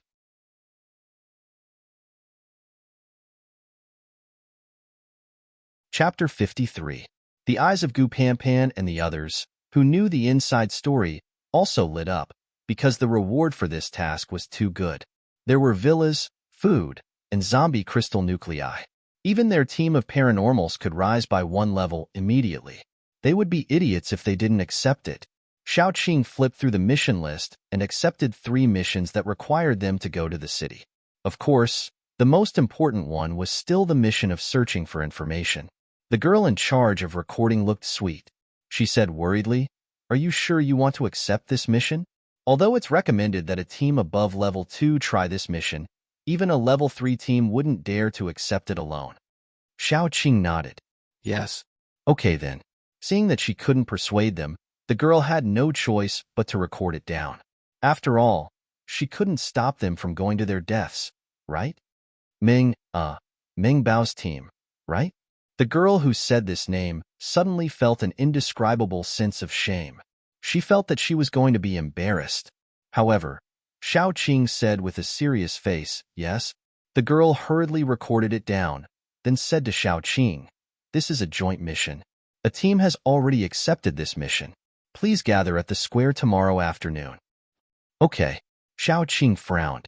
It was quite unfavorable for them to work with others. After all, there were 3 abnormal people in their team, especially Air Dai, who was particularly easy to be exposed. If she was exposed, there would only be 2 endings. Either she would kill all the other team members and silence them, or they would have to escape from this base. Once they were forced to escape, they might not be able to enter large or medium-sized bases in the future. After all, zombies that could sneak into a base would definitely alert the base and send out something like a wanted poster to alert other bases. Then, in the future, other than those small and messy bases that couldn't be any smaller, they really had nowhere else to go. Therefore, Xiaoqing made up her mind. She couldn't let Air Dai participate in this task, but she was still worried about leaving Air Dai at home. After all, the base was huge, and there were all kinds of people. It was possible that some of them had their eyes on Air Dai's beauty and wanted to take advantage of her absence to make a move. If something happened and Air Dai's identity was exposed, she probably wouldn't even have a chance to escape in this huge base. Xiaoqing was worried, but in the end, she thought that there must be a way when the car reaches the mountain. If there was no other way, she could take Dummy with her and not let him fight along the way. The whole family went back to pack up and then waited for tomorrow to go on a mission together. According to the girl in the mission hall, the team that had accepted the mission was one of the only 3 level 3 teams in the base. In order for a team of ability users to level up, they had to meet 2 conditions. First, they had to have enough points. Second, there had to be at least 1 ability user in the team who had reached the required level. For example, in order to level up a team of ability users to level up, there had to be at least 1 level 3 ability user in the team. Many level 2 teams in the base had enough points to level up, but they lacked a level 3 ability user. Level 3 ability users were really rare. In this huge base, the number of level 3 ability users could be counted on one hand. Take Xiaoqing as an example. She had discovered zombie crystal nuclei and strange energy crystals long ago, but even so, she was still only a level 3 ability user. However, Xiaoqing was confident that even 3 level 3 ability users wouldn't be able to defeat her. Besides, Yin Hanqing was about to level up to level 2. A level 2 lightning ability user wasn't much weaker than a level 3 ability user. In addition, Gu Panpan and Gu Chuan were both at the peak of level 2, and Xiao Tong, who had absorbed the spirit zombie crystal and reached level 2. Even without Air Dai, their fighting strength was absolutely top-notch. Moreover, there was Air Dai, a zombie who wasn't much weaker than Xiaoqing. It was just that he was a little silly. In fact, the little bun also had some fighting strength, just a little bit. In short, the level of their team couldn't be used to estimate their fighting strength. That level 3 ability user team might not be able to defeat Xiaoqing's team in a real fight. In this world where strength spoke louder than words, they were very confident. The next afternoon, when it was time, they packed up and went to the meeting place. When they arrived, the team of paranormals called Storm was already waiting there. They had a total of 6 paranormals, and the leader was a young man with a smile on his face. He seemed to be easy to get along with, but if you looked closely, you would find that his eyes were indifferent. There was another person who attracted Xiao Qing's attention. That was a young woman standing beside the man. She was about 30 years old and dressed very provocatively. She had wavy curls and flaming red lips. She had a curvy figure and looked very sexy. Xiao Qing didn't even take a second look at the others. When Xiao Qing led Yin Hanqing and the others over, the man walked over with a smile and reached out his hand to Gu Chuan. "It's an honor to cooperate with you. I'm Lin Xiaofeng, and this is our vice captain, Cheng Jiao." The beautiful woman immediately walked over and winked at Gu Chuan. Gu Chuan acted as if he didn't see it. After a short silence, he said concisely, "Gu Chuan, our captain, Xiao Qing." Lin Xiaofeng immediately felt a little embarrassed. He said bluntly, "I'm sorry. After all, there are too few female captains. Miss Xiao, you're really a woman." Xiao Qing smiled and said, "Captain, they're just doing me a favor." "Captain Lin, you're joking." They complimented each other again. During this time, Cheng Jiao's eyes seemed to be glued to Gu Chuan and Yin Hanqing, especially when she looked at Yin Hanqing. She was so hot. After a short negotiation, Xiao Qing and Lin Xiaofeng reached a consensus. Xiao Qing didn't think that they could cooperate well with the Gale Squad. It was enough that they didn't drag each other down. Lin Xiaofeng probably thought so too. After all, their team looked relatively weak, especially Er Dai and Xiao Tong, who looked like 2 minors. Xiao Tong was holding Baozi in her arms, which made her look more like a little nanny. After reaching a consensus, the 2 teams set off. Seeing that Xiao Tong was about to get in the car with Baozi, Lin Xiaofeng couldn't help but ask, "Captain Xiao, did you forget to send the child back first?" Xiao Qing glanced at Baozi and said frankly, "I always take my son with me when I go on a mission. Otherwise, I'll be worried. My son is very obedient. He won't drag us down." Immediately, some people snickered and whispered to each other. The specific meaning was that anyone could form a squad with superpowers. How could she take a child to complete a mission? She must be crazy. Lin Xiaofeng didn't think so. Those who dared to take a child on a mission were either idiots or had the confidence and strength to ensure that their child wouldn't get hurt. Xiao Qing didn't look like an idiot. The only thing that looked like an idiot was the name of their team.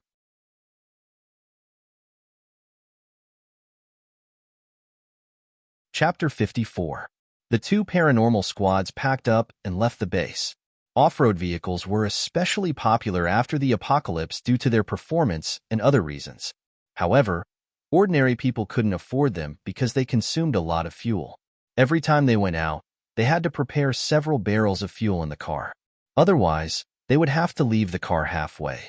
Fuel was very expensive in the base, and it was very dangerous to find it in the city.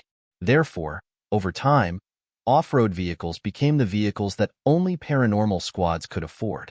2 paranormal squads and 4 off-road vehicles drove out one after the other.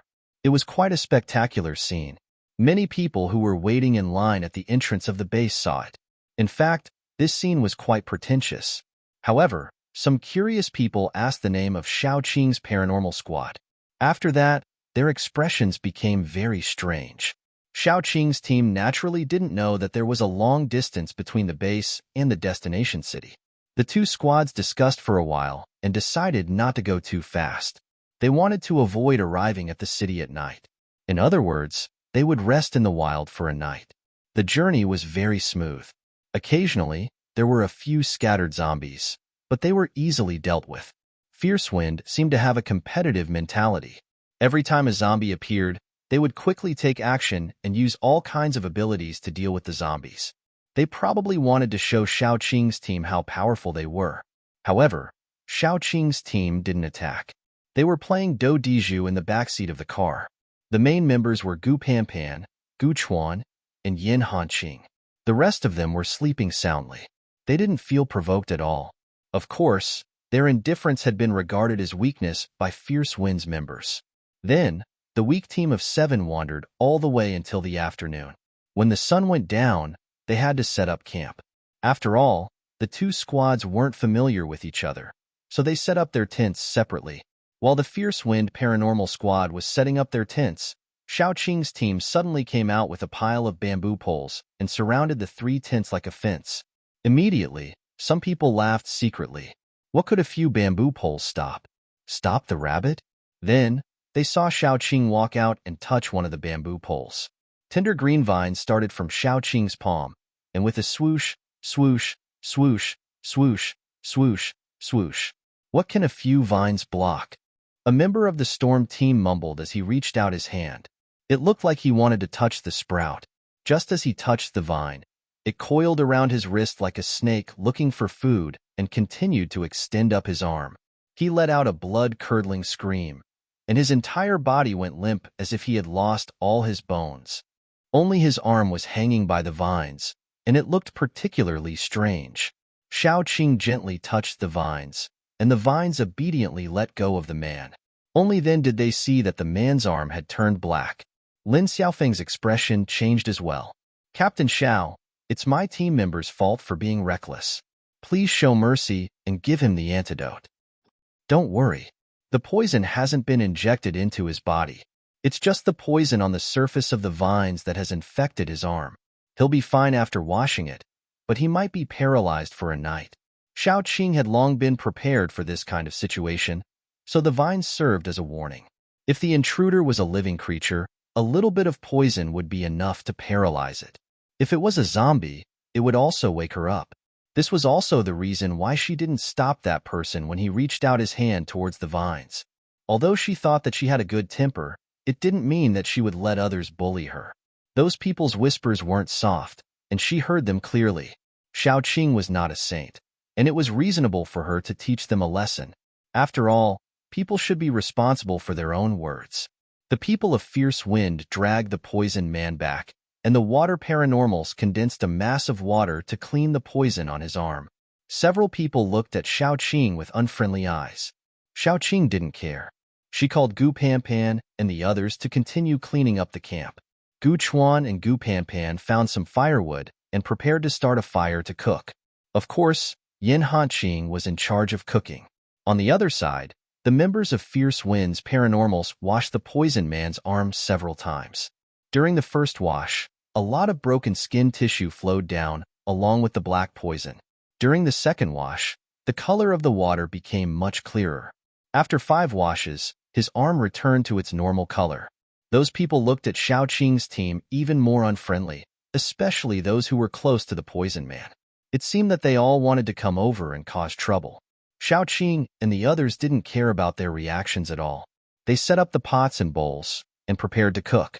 To put it bluntly, he was the one who touched the poisoned man's arm. How could he blame them for not stopping him in time? How could there be such a saying in the world?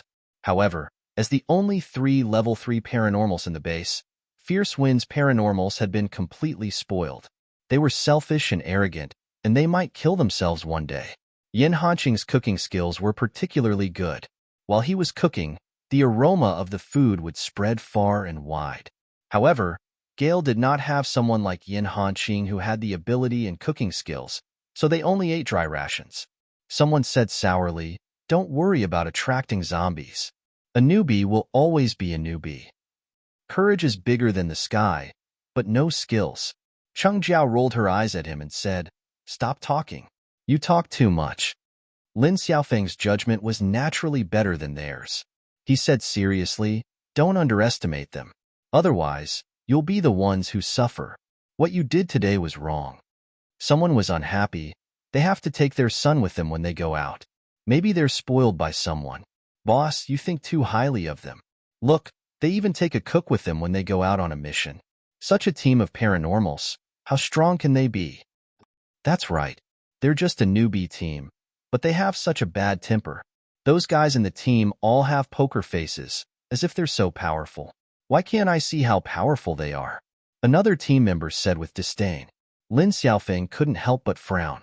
He was a senior executive before the apocalypse, and he thought that he had the best judgment. However, he couldn't see through Xiaoqing. He couldn't even figure out her temperament. However, Lin Xiaofeng was very clear about one thing. Xiaoqing was definitely a capable person. He could tell from her temperament.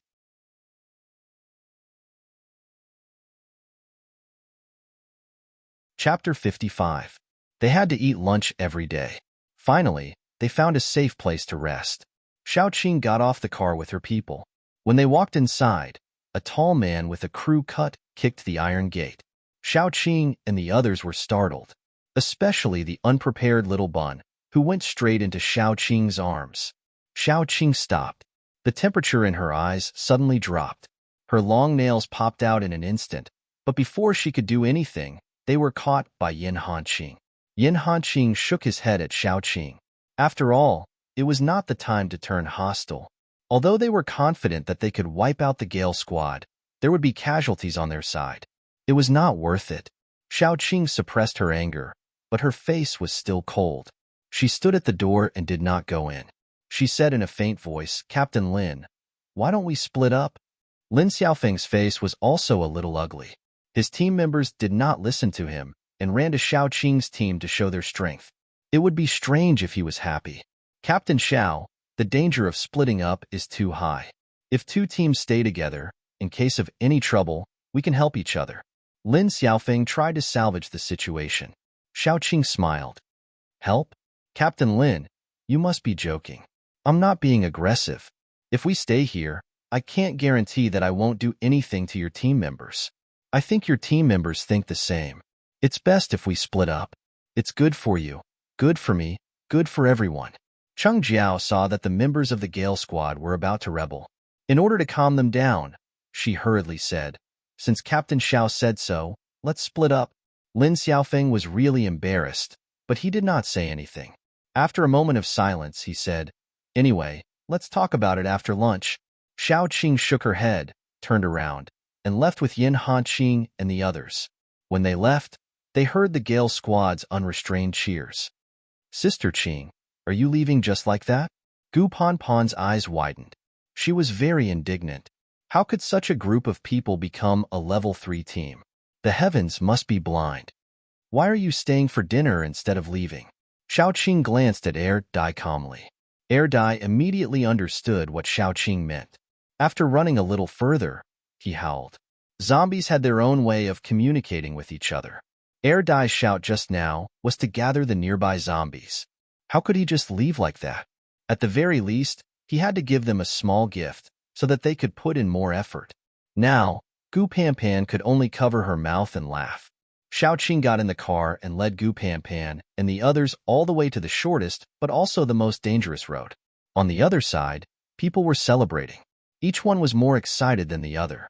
Cheng Jiao came over and said in a low voice, "There's a lot of resentment down there. It's not good to let them hold it all the time." "Don't be angry." Lin Xiaofeng didn't say anything. He just sat there alone, sulking. He was angry about two things. In fact, he had always noticed that his team members were becoming more and more arrogant. However, there were some things that he couldn't say, so he could only remind them indirectly. However, it was useless so far. They wouldn't change until they suffered losses. Second, the Gale squad's members almost ignored his words about Xiaoqing's incident, which made him very embarrassed. After all, his authority as a team leader was useless. Not to mention that their team had thoroughly offended Xiaoqing's side this time. While the Gale squad was discussing when Xiaoqing's team would be wiped out by the zombies, Xiaoqing and the others had found a small supermarket to have lunch. After entering the supermarket, they quickly cleared the zombies in the supermarket and were ready to eat. The supermarkets near the city gates had already been almost emptied out. Gu Panpan, who refused to believe it, searched one more time. She only found a packet of plums, a packet of ham sausages, and a few umbrellas. They had all been cleaned up to the point that they couldn't be any cleaner. "Sister Qing, if we go to the city center, should we find a few big shopping malls and see if there are any supplies that can be moved?" Gu Panpan could not help but ask. Xiaoqing sat on the ground and looked at the road map. The nearest road was said to be the most dangerous one because they would pass by several shopping malls, a high school, and countless residential areas. While looking at the map, Xiaoqing said, "There are too many zombies in those large shopping malls. Ordinary search teams and paranormal squads don't dare to go in. So I think the larger shopping malls near the city center have well-preserved supplies." So Xiaoqing's implication was that they should go there. After all, it was on the way. When they finished searching the shopping malls and arrived at the city center building, the Gale Squad would probably still be on their way. This time, our income will definitely not be small, Gu Pan vowed. She had already imagined the scene of resources rolling in. Don't take it lightly. Although ordinary zombies don't dare to attack us, there must be a lot of mutant zombies in such a big city. We still have to be careful in case of a sneak attack, Xiaoqing said without raising her head. The biggest advantage of their squad was that Xiaoqing's instructions and orders would be carried out very well, and there would be no scenes of overt compliance. There was a saying, don't be afraid of a godlike opponent, but be afraid of a pig-like teammate. We will remember. Gu Pan nodded very seriously. They had been with Xiaoqing for so long, so they still had this awareness. Xiaoqing nodded and used a pencil to circle some places where she thought there might be high-level mutant zombies. Although she was not afraid, she didn't want to see any loss, or even one of her team members injured. Naturally, the safer the better. The others sat down to eat. Since they knew that Xiaoqing didn't need to eat, they were used to eating while Xiaoqing watched them eat. Roar. The roar of zombies came from afar. Xiaoqing closed the map and raised her head to look at the direction. She couldn't help but smile. They seemed to be members of the Gale Squad. After finishing their meal, they went out and were surrounded by zombies. That pile of zombies was enough to make them suffer. At least, they didn't have the energy to plot against Xiaoqing.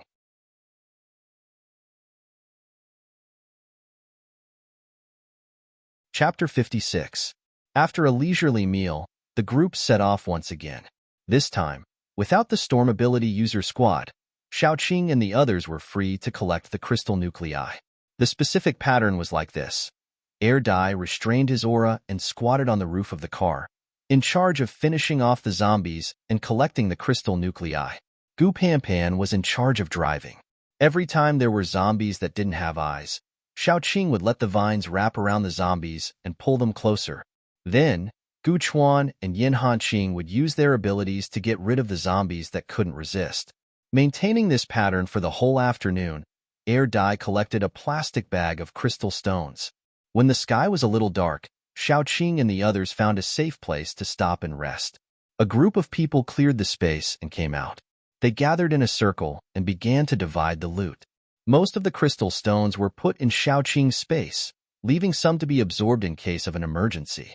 The next day, after walking for the whole morning, Xiaoqing and the others arrived at the first zombie-dense place. It was a school. When passing by the gate, they could see zombies in guard uniforms wandering around the school. Roughly estimating, there were at least 1,000 zombies in the school.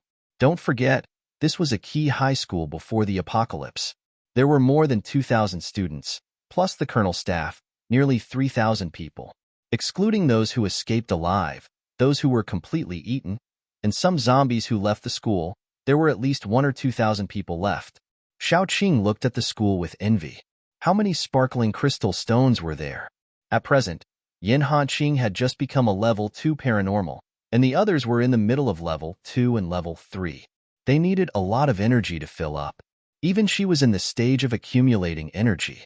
When the energy was full and couldn't be increased, it would be time for a breakthrough. Right now, ordinary zombie crystal cores were of little use to Xiaoqing. A pile of zombie crystal cores could only provide a small amount of energy. She needed high-level zombie crystal cores. The school was so big, and there were so many zombies. There must be a lot of level 2 and level 3 zombies. They were all high-grade crystals. Yin Hanqing looked at Xiaoqing's expressionless but bright eyes. He couldn't help but say, "We are not in a hurry.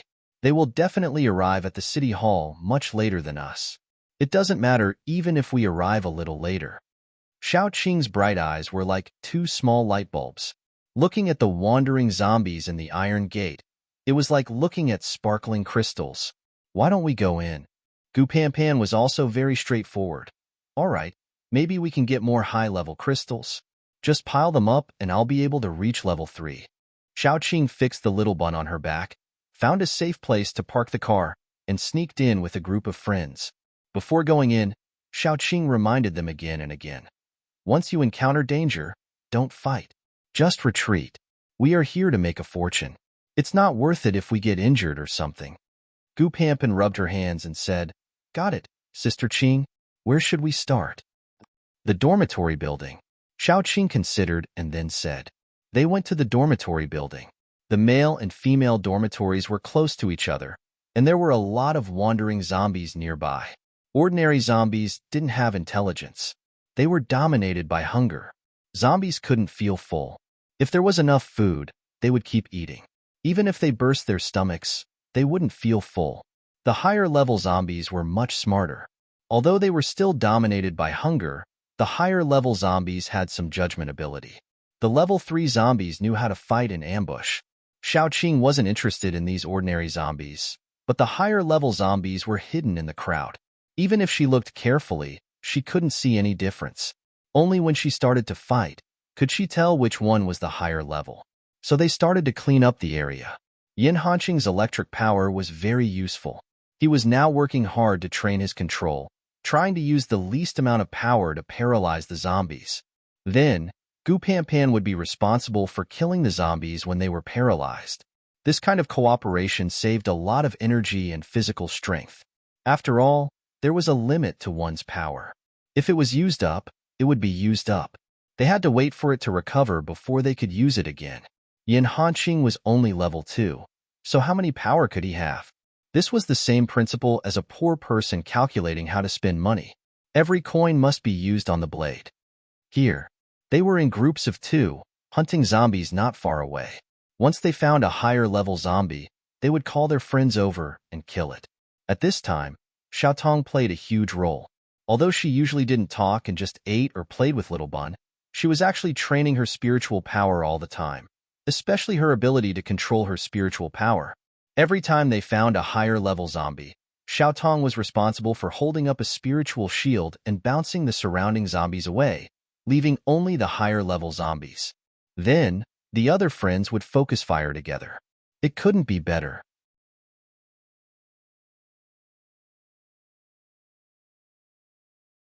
Chapter 57. Their teamwork was getting better and better.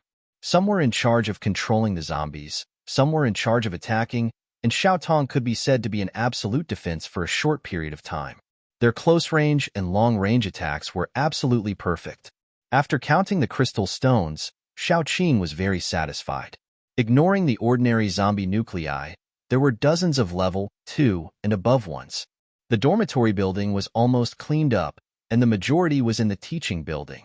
After cleaning up the teaching building, Xiaoqing might have more than 100 high-level zombie nuclei in his hands. Of course, among these 100 nuclei, most of them were level 2 zombie nuclei, but even so, it was definitely a big fortune. With an excited mood, Xiaoqing and the others went all the way to the teaching building. There were obviously a lot more zombies in the teaching building, and the density was at least twice as high as in the dormitory building. Xiaoqing and the others also encountered 2 rare spiritual-type zombies. When they arrived here, it could be seen that zombies were generally physically strong, but spiritual-type zombies were not far from being mentally retarded. Therefore, spiritual-type zombies were simply too rare. Spiritual-type zombies were generally weaker in terms of physical strength. Just like the big-headed baby zombie from last time, it was attached to a big, strong zombie. This was also a kind of cooperation and coexistence. The 2 spiritual-type zombies that Xiaoqing and the others encountered had their own small groups. They were relatively difficult to deal with, but they were still killed by Xiaoqing and the others. The 2 crystal stones naturally fell into Xiaotong's hands. The feeling of hunting zombies in such a dense place was like stealing vegetables from someone's farm. That feeling could not be described with just one word, especially when there were more and more crystal stones in his pocket. There was a feeling of becoming a winner in life. After cleaning up the first and second floors, Xiaoqing did not prepare to take his companions to the 3rd floor. Everyone's abilities were almost used up. If they went up again, it would be bad if they encountered any danger and some of his companions got hurt. People should not be too greedy. They should know when to stop. However, those who were not content were like snakes trying to swallow an elephant. They would all end up being stuffed to death. They went down the teaching building, but before they reached the flag position, there was a sudden scream accompanied by Xiaotong's spiritual power shield. The vines were like a group of wandering snakes, quickly extending in all directions. Xiaoqing fixed her eyes and saw a zombie in dirty professional clothes climbing up from the ground. It only had half of its head, and the other half had been cut off diagonally by something unknown. A part of its skull had been cut off, and one could still see its slightly wriggling brain. However, this wriggling wasn't because its brain was still alive. Instead, it was because there were maggots crawling around inside, making it look like the brain was wriggling. The zombie's rotten face was covered with a pair of broken glasses. It was hard to tell how the glasses had survived until now. It seemed like this zombie was a teacher when she was alive, but now she was just a zombie. What level is it? Gu Panpan couldn't help asking. Xiao Qing frowned and controlled the vines to swing at the zombie like a whip. The female zombie grabbed the vine whip and pulled it crazily, breaking the vines. After testing, Xiao Qing's face was a little pale. It's at a higher level than me. Now we are all exhausted and don't have much power left. It's not suitable for us to fight with it. Let's go. Xiao Tong immediately held up the shield, and the group quickly withdrew. The female zombie was faster. Like a cannonball, it hit the shield. Although it was bounced back, Xiao Tong snorted and fell into Xiao Qing's arms. The level gap between Xiao Tong and this zombie was too big. She couldn't stop it at all. I'll cover you. You take Xiao Tong out first. Xiao Qing said calmly. Under her command, the vines danced wildly as if they were alive, preventing the female zombie from approaching. No, you want to stop it alone? Don't you want to live? Gu Panpan widened his eyes and said angrily, We'll go together. Gu Chuan, take her away. Qing, I'll cover you. Yin Hanqing tried. His ability didn't do much damage to the female zombie, but it was still possible to make her stiff for a moment. It shouldn't be a problem for him, and Xiao Qing to stop the female zombie for a while. Why are you fighting? Gu Chuan was very calm. Erdai must stay. There are zombies outside. If we go out, we will be attacked. It's better to stay and fight. Let Erdai take Xiao Tong to the car first. But would Erdai leave? He wouldn't leave Xiao Qing behind. Everyone knew this clearly. Xiao Qing had made them so angry that they were about to die. Why was it that each of them was more disobedient than the other? Stay here and drag. Before Xiao Qing could finish her words, the female zombie had already broken through the defensive line formed by the vines and rushed over at lightning speed.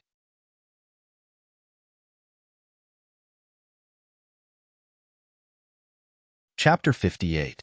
The strange thing was that the zombie didn't pounce on Xiao Qing or Yin Hanqing first.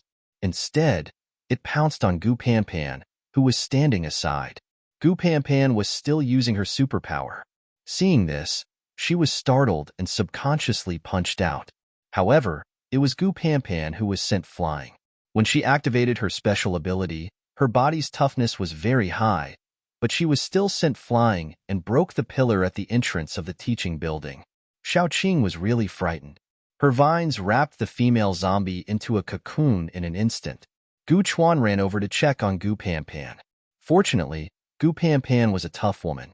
She coughed up some blood and climbed out of the ruins.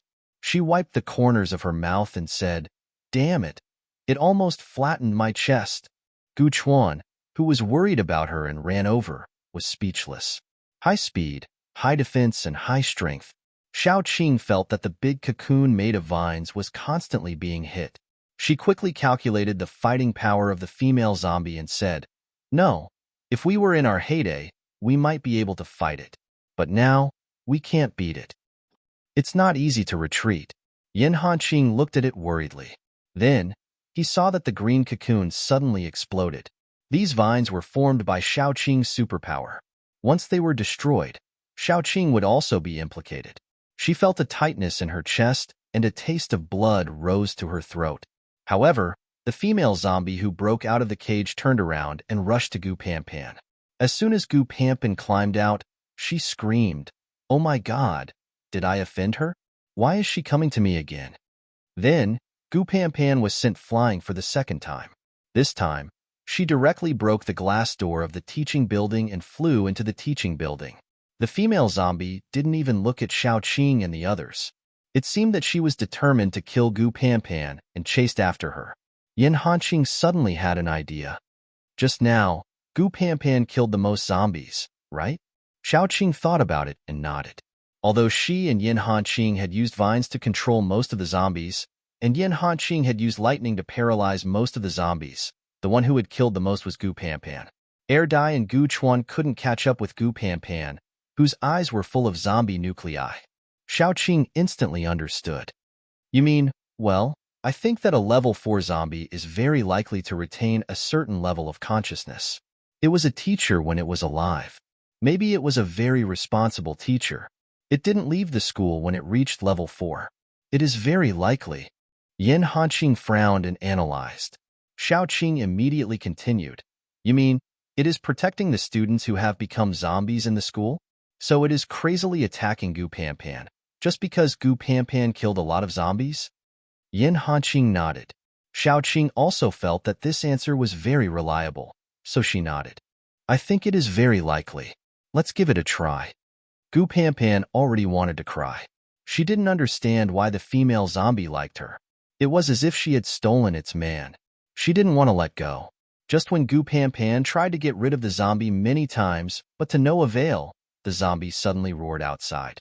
The female zombie was originally chasing Gu Panpan happily, but it immediately gave up on Gu Panpan, turned around, and ran outside. Gu Panpan was dumbfounded. Just a moment ago, it looked like it wanted to die with her. Now it fell in love with someone else? The female zombie directly jumped down from the second-floor window. With an angry roar, it rushed towards Yin Hanqing, who was killing the zombies. Yin Hanqing didn't want to fight. He ran towards the gate while constantly releasing lightning to kill the zombies on the way. You're tuning in to the Romance Rendezvous YouTube channel. We're so grateful for your support, and don't forget to subscribe to join us on this incredible journey through captivating stories. Your generosity through donations truly makes a world of difference, as it's the primary source of revenue that allows me to expand and enhance this channel for you. Thank you from the bottom of my heart for being a part of this adventure.